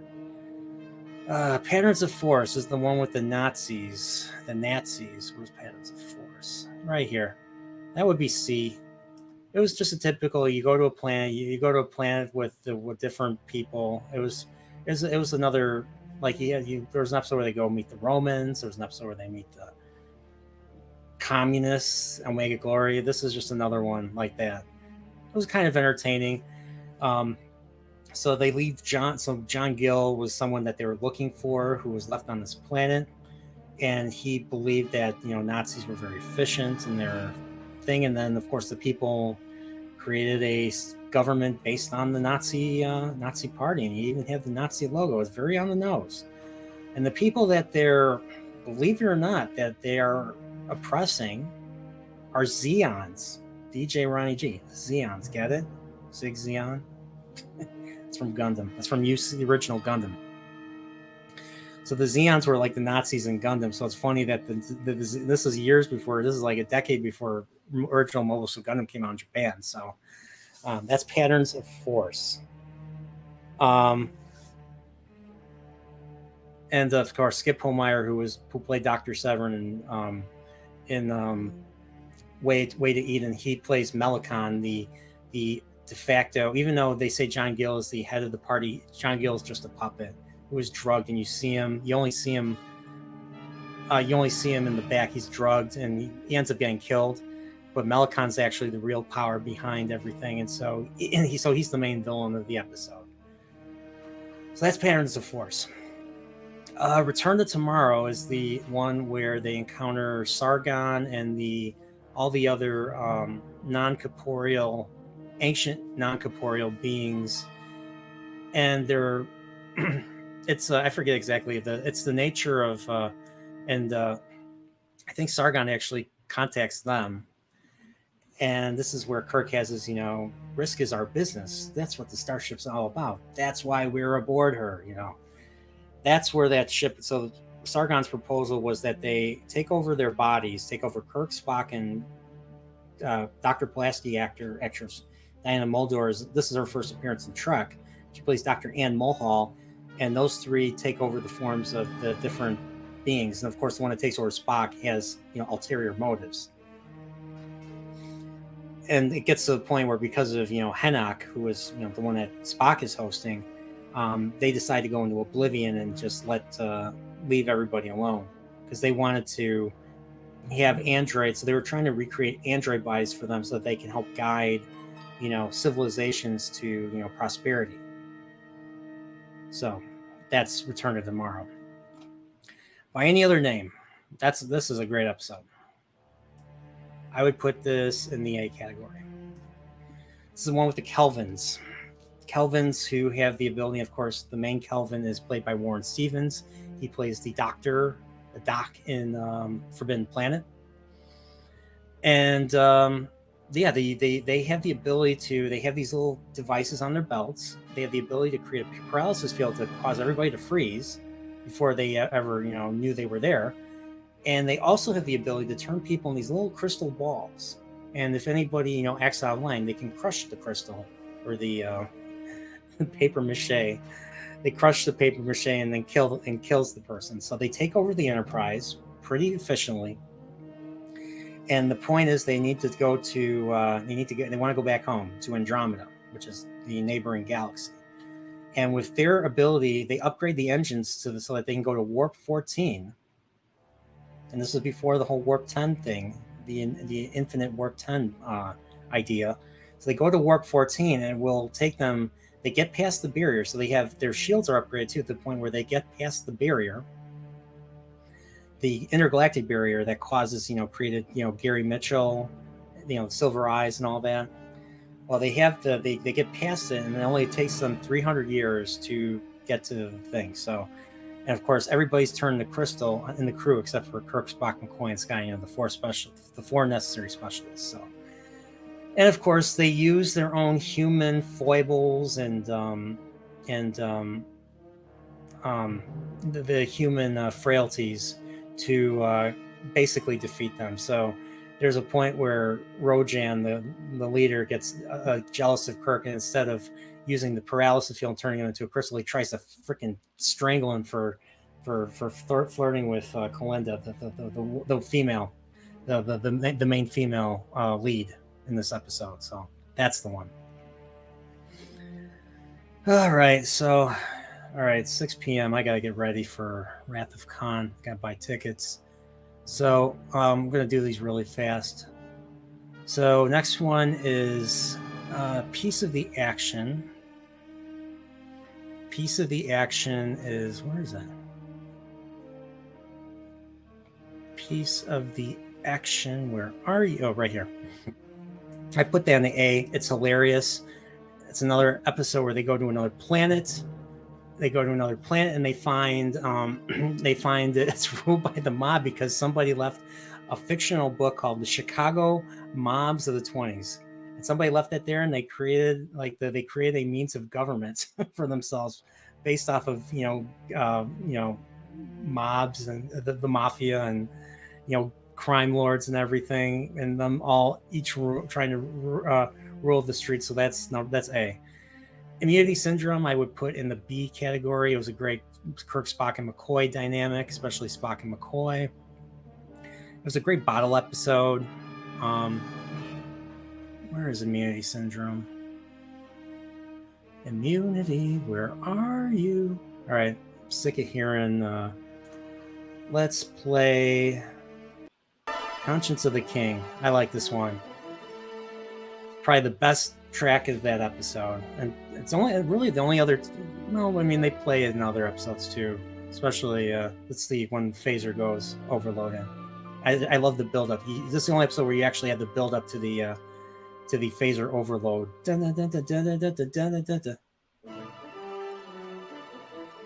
So okay, so Unity Syndrome. Where is it? Journey to Babel, Doomsday Machine. Ah, here it is. I put this in the B category. Like that one. Obsession was an interesting episode. I would put that in the C category. That's one where Kirk fights the cloud from his past. So there you go. They had to lure that one.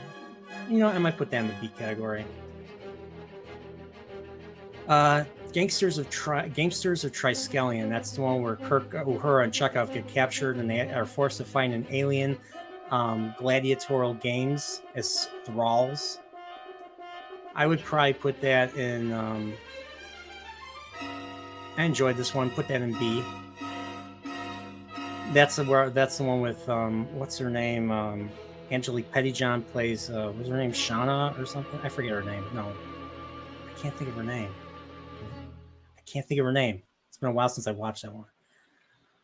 Private Little War, I would probably put in C. That's the one with the Mugato and the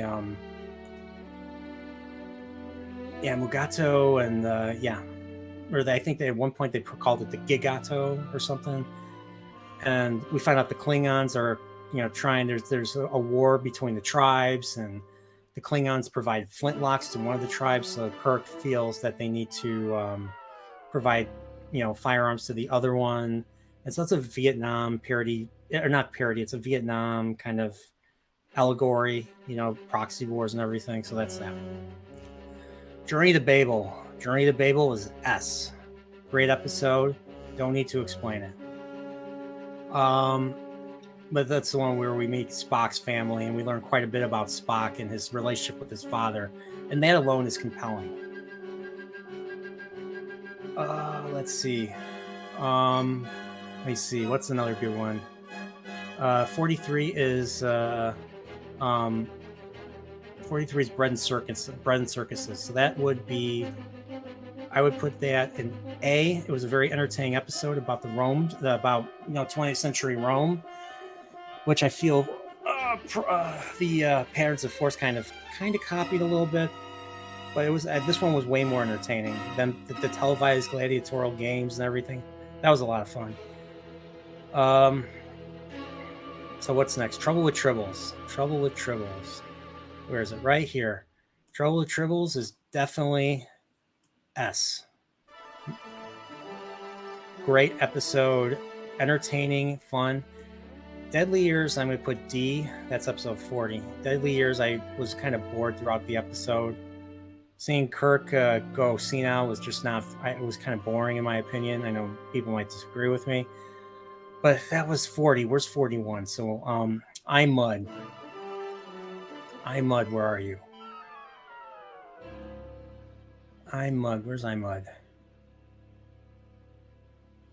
I'm Mud. So I found Mud's women. I'm Mud right there. I'm Mud, I'll put in... I'm Mud is really funny. Put that in A. I really enjoyed the androids and, Mud being the I loved Mud being behind all the threats, but then it backfires on him because it's Mud, and Mud stuff always backfires on him. So that I'm Mud is going to be A. All right, Mirror, Mirror. That's not episode 39. Where's Mirror, Mirror? All right, change the music again.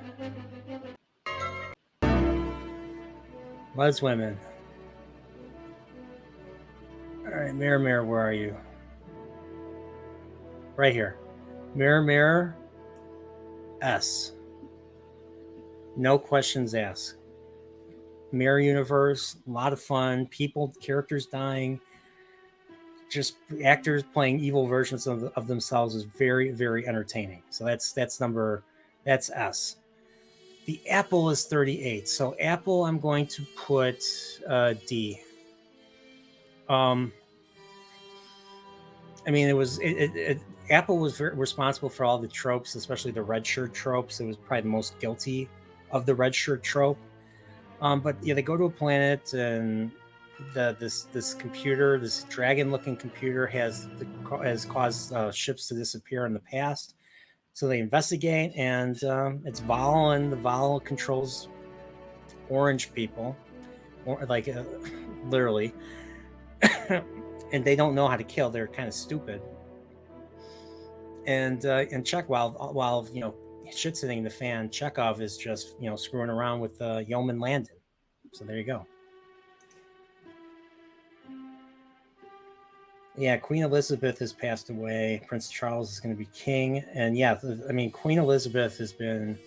I've seen the first couple seasons of The Crown. If you haven't watched Crown, Crown's pretty good, actually. I think it's a lot of it's fictionalized though, but it's actually pretty. It's actually a pretty good show. Yeah, Queen Elizabeth has outlived a lot of people. it's when you think of it, it's crazy. It's just crazy. Like her and her husband.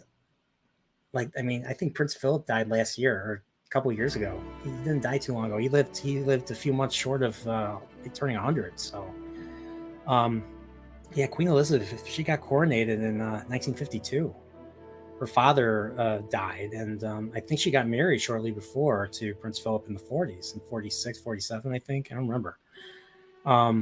But yeah, and she outlived her sister. She outlived her younger sister, Princess Margaret, by like 20 years. That's what happens. Princess Margaret smoked quite a bit. So Queen Elizabeth probably kept a really healthy lifestyle. She always kept busy. I mean, being the queen, you're always busy.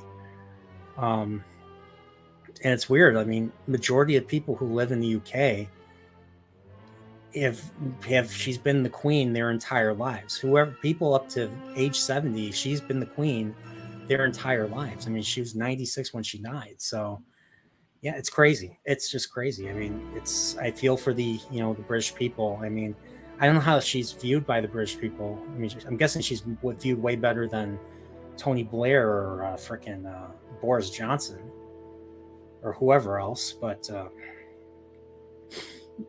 yeah, I mean, rest in peace, Queen Elizabeth. So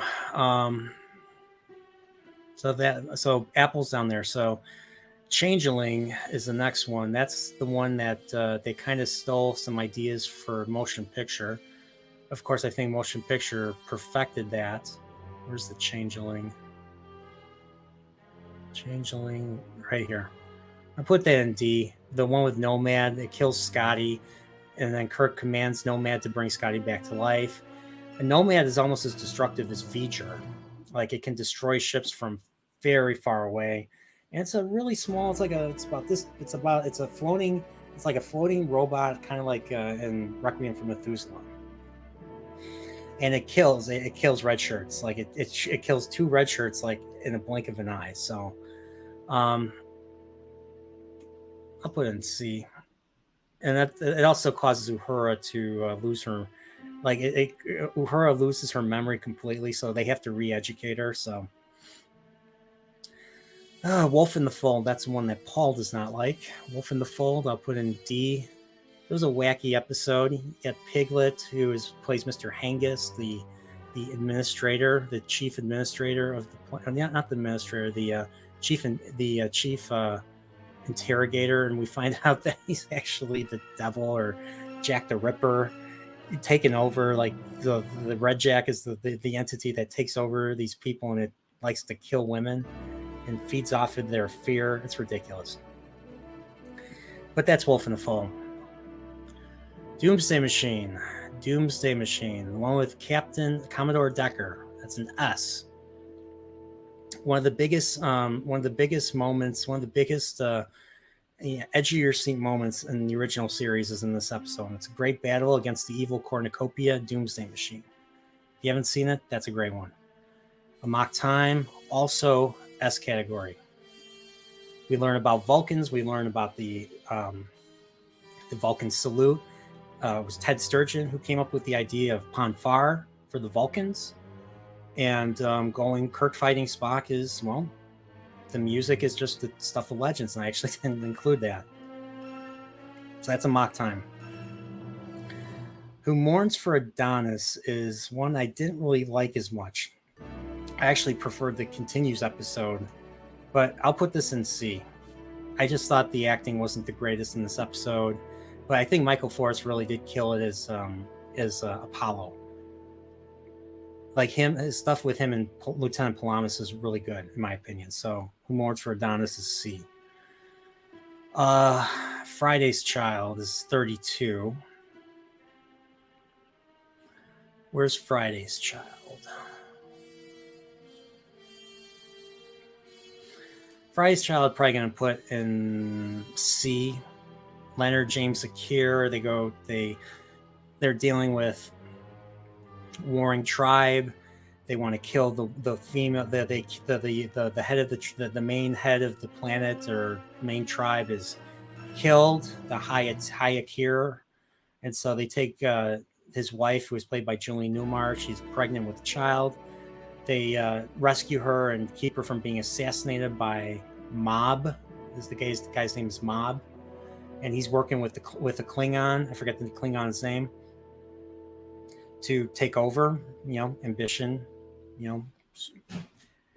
that's what happens. So we hear, help me, Spock, because McCoy's, pulling her up a hill. I'm assuming it's Vasquez Rocks, and he's like, Spock, I'm a doctor, not an escalator. Help me, give me a hand here. And yeah, so, and of course they named the baby after, Kirk and Bones, Leonard James, Akir. So that's Friday's Child. Metamorphosis I actually really like, the one where they meet Zephram Cochrane and the companion. Metamorphosis, where is it? Metamorphosis. Let me see. Where's Metamorphosis? Where is it?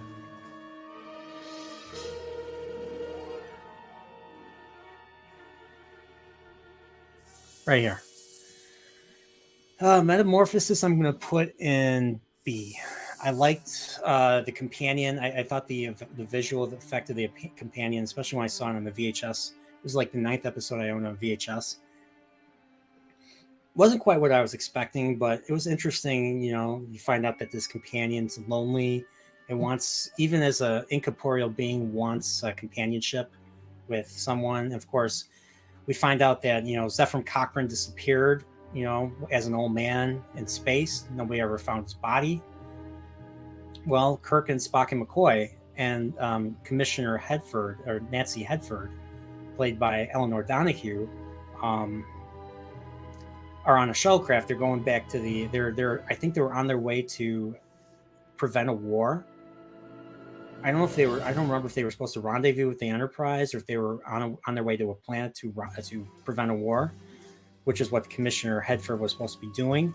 Well, the companion appears to them from outer space, just like this shiny, sparkling, cloud-looking thing, and it abducts them, kind of like the way the shuttle gets off course in Galileo 7. They land on this planet. We meet Zephram Cochrane. We find out Zephram Cochrane's basically a prisoner himself, but even though he's supposedly been dead 150 years, so the guy's like about roughly 260 years old. He looks like he's only 30 years old. So we find out that the companion just not only keeps him on the planet, but also keeps him alive, which in some ways can be even more cruel.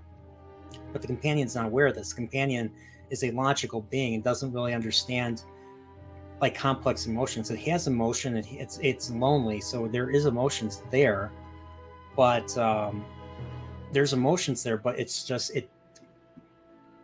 it doesn't understand complex emotions like love. And so Kirk uses the universal translator. They managed to make a universal translator, and they managed to communicate with the companion.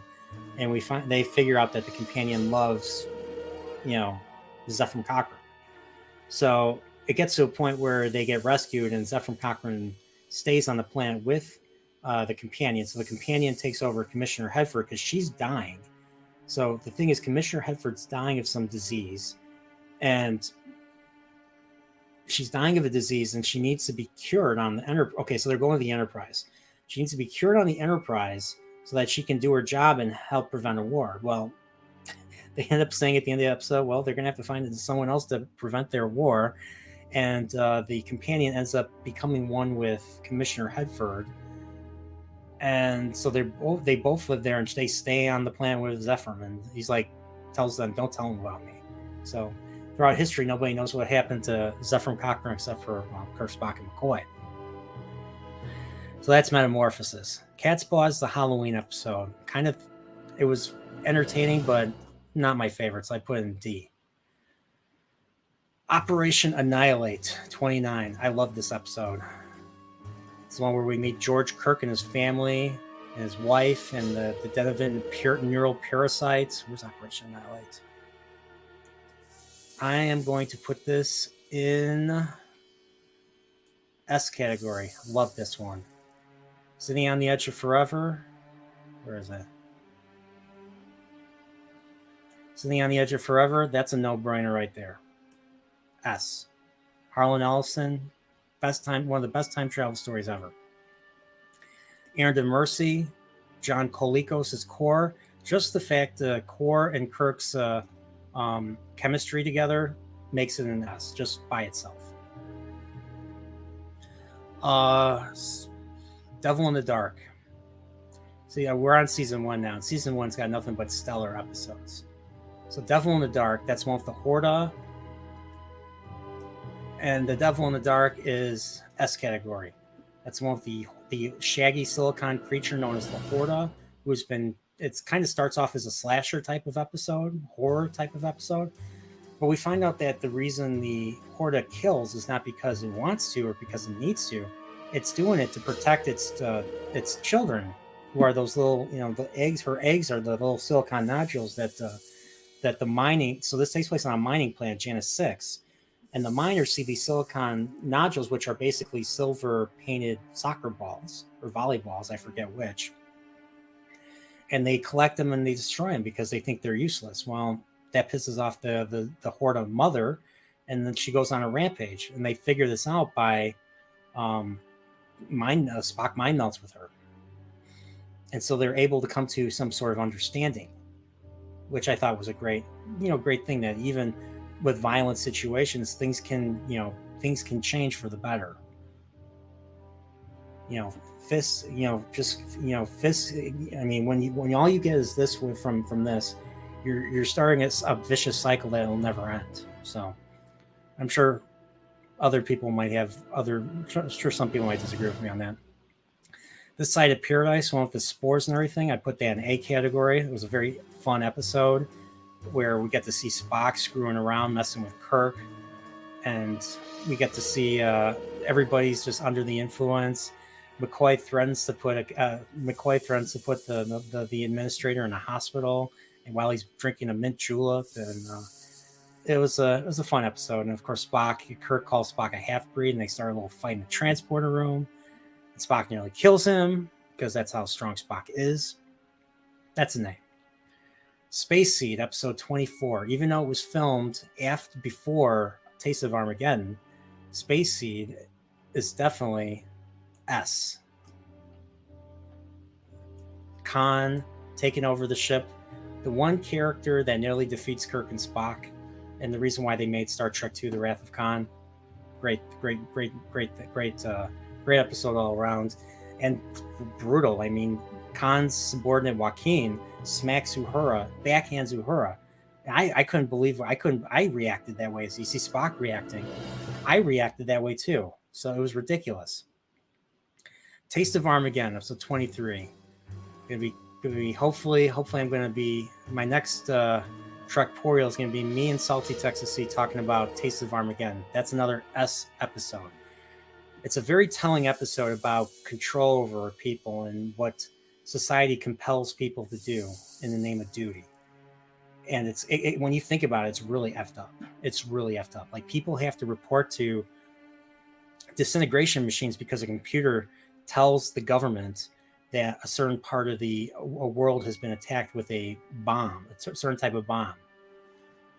And this is their way of having fighting a war comfortably, and just, doing your duty and just continually perpetuating it without, damage to property, damage to people's psyches. I mean, I don't know how you could not be damaged like that, but that's Taste of Armageddon.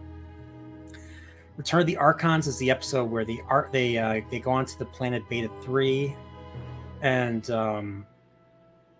that's the episode with the lawgivers and the Landrew and the body, and basically absorbing people into compliance, absorbing them into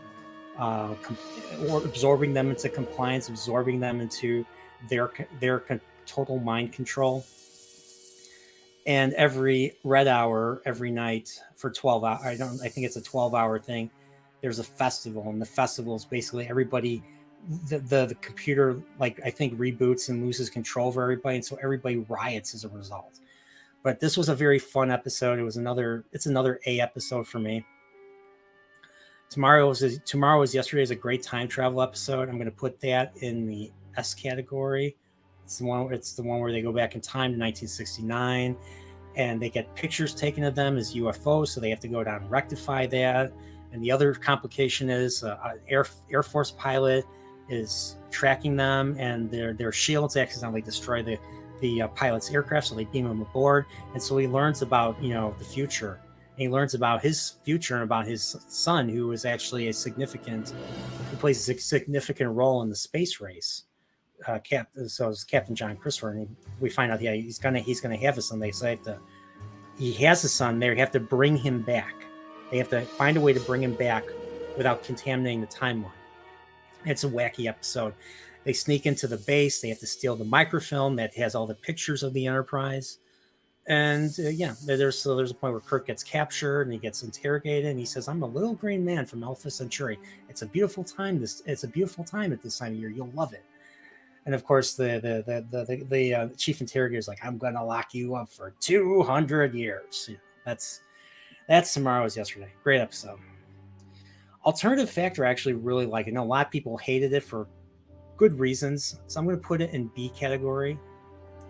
So that's the one with this is the first episode where it talks about the idea of not just like other alternate universes, but parallel universes. It's not the same as the mirror universe, but the two Lazaruses are basically mirror versions of each other. So Lazarus, the only problem is there's points where Lazarus's mustache was not painted properly or glued properly, and was missing in a few scenes. So it was ridiculous. And he falls from high points on Vasquez rocks and survives. It's ridiculous. But it was also trippy with the whole fight in the inter-universal corridor. It's ridiculous. So yeah, that's Alternative Factor. Henry Lemoyne says, "Have you ever seen the failed assassination attempt on Prince, now King Charles? It's actually hilarious." No, I don't know anything about that. I have no idea what that is. So, all right, so that's Alternative Factor. Next, episode 19 is Arena. Arena. Where's Arena? Arena. Arena is S. No brainer right there. Kirk fights the Kirk. They encounter the Gorn, destroyed a Cestus 3. They end up, being bombarded by mortars. One guy gets vaporized. "Captain, I see some," and then he gets vaporized. And there's so many explosions going on. Kirk Shatner actually got tinnitus from filming this episode, I believe. And so then the ship, we never see the Gorn ship, but the Gorn ship escapes. They pursue it. Spock is trying to get Kirk to kind of back off a little bit, and Kirk's like, "No, this is no drill. This cannot go unpunished." And Kirk is really driven to bring these jerks to justice. And it gets to a point where another race, the Metrons, intervene, and they force Kirk and the captain of the Gorn ship to cellular differences on a planetoid that can be used to make weapons. So Kirk is completely outmatched in physical strength. He can't hurt the Gorn no matter what he does. He drops a boulder on. He even drops a boulder. He not only tosses a stone at the creature, it doesn't phase him. He tries to drop a boulder from the top of Vasquez rocks, and even that doesn't affect him, even though it's a foam rock. But still. So the only way to do it is he creates a cannon. He creates a cannon from raw materials. And I heard Mythbusters tried to create it and they failed. So the episode was wrong on that, but it was a great episode. I liked it. I love that episode. It's an S for me. Spire Gothos, just William Campbell's Trelane, just alone warrants an S rating for me. So Spire Gothos, so they encounter a Q-like character called Trelane who not only creates his own planet, but he can appear and disappear, cause other people to appear, and he can do whatever he wants, basically. And he's a very dangerous being who has the mind of a child. So that's Squire Gothos. Shore Leave is another great one. I'm going to put that in A because I really enjoyed Shore Leave. Where I put Shore Leave right here. Shore Leave was great. I thought the rabbit was great. I thought Finnegan was great. Kirk having his fight, the fight that he always wanted with Finnegan. Finnegan, his bully at the academy. I'm assuming it was the academy. And of course, you had the tiger, you had the samurai, you had Ruth, the love interest, and then of course McCoy gets jousted by a knight, and then it comes back to life. They think he's dead, but he comes back to life, and it gets ridiculous. But it's a ridiculous episode. I give it an A because I really liked it. Menagerie. The Menageries are both S's. It's a great episode that builds on the origins of Spock, and we learn who the previous captain of the Enterprise is, Pike, because the Menagerie is all that people saw of the Cage before the Cage finally came out in its entirety in the 80s. So there you go. But so Spock takes over. Spock hijacks the Enterprise. You're like, why would Spock hijack the Enterprise? And then we learn about their history on going to Talos 4, and how General Order 4 or something, where if you go to Talos 4, that's one of the last things that can invite the death penalty. And we learn why, because the Telosians have the ability of illusion, and that's a very dangerous thing for people to use. And it's something that Telosians they're not interested in humanity. So that's why they're forbidden for going there. So that's that.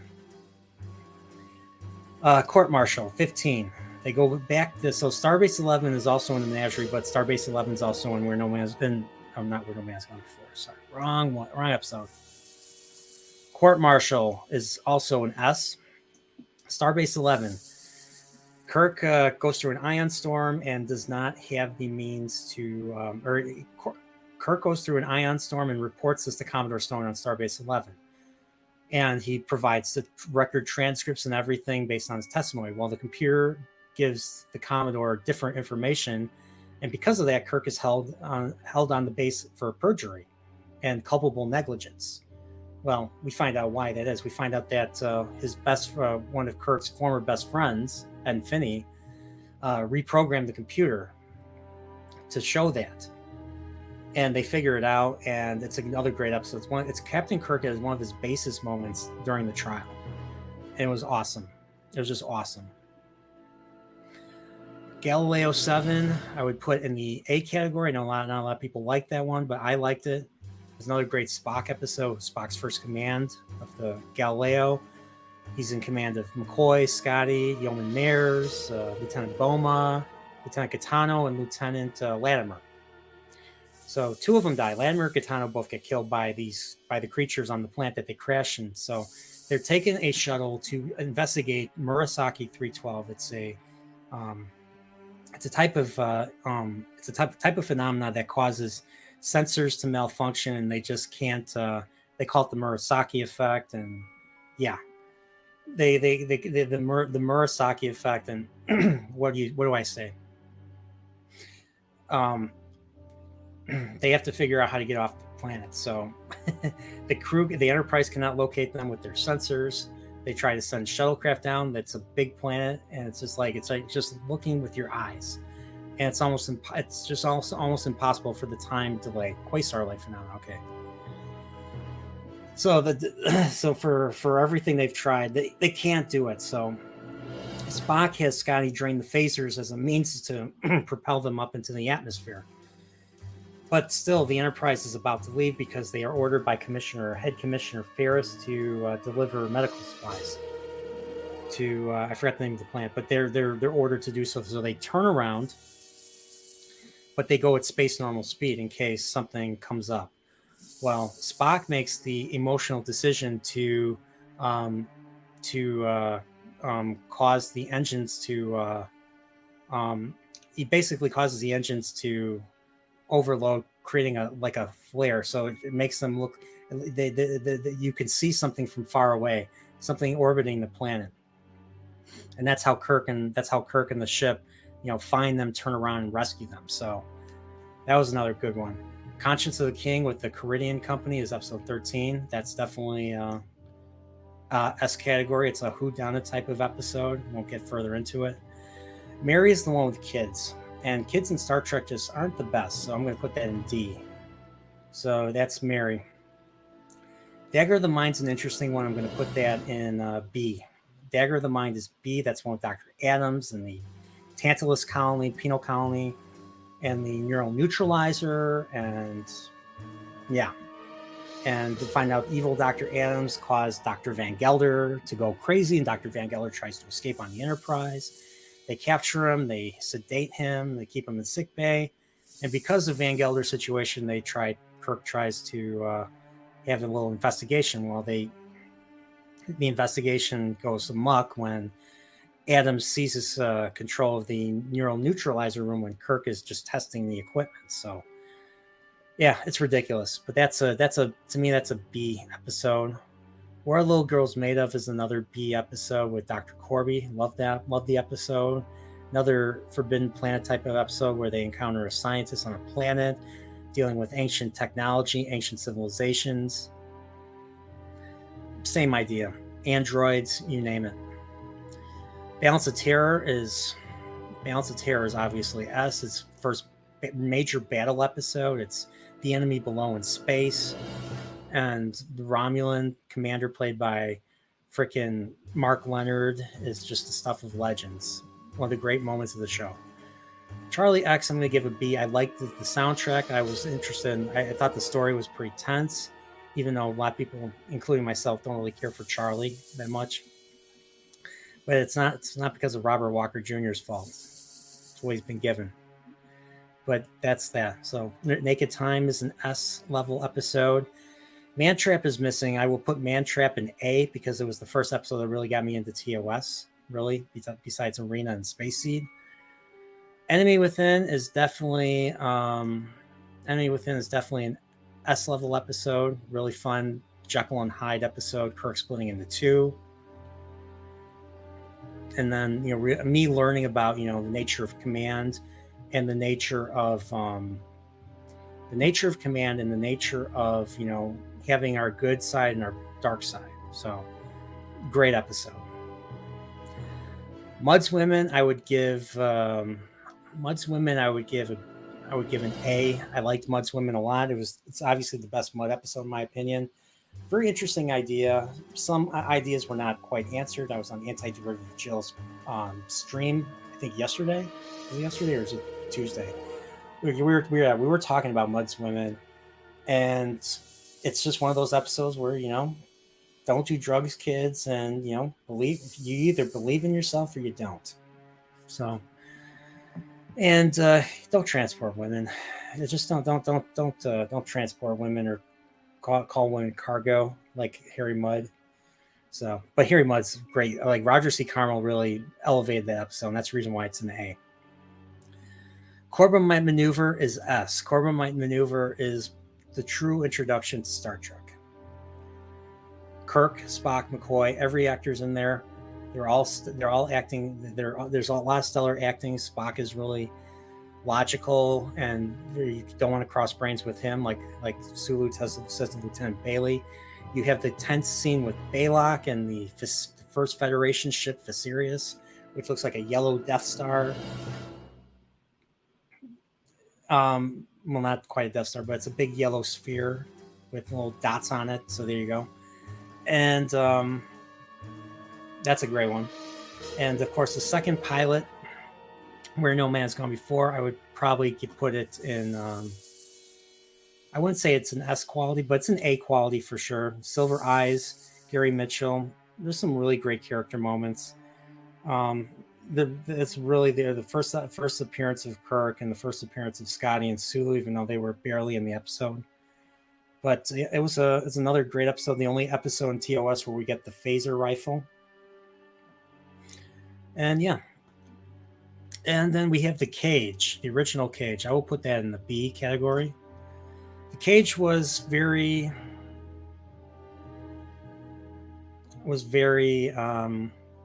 cerebral.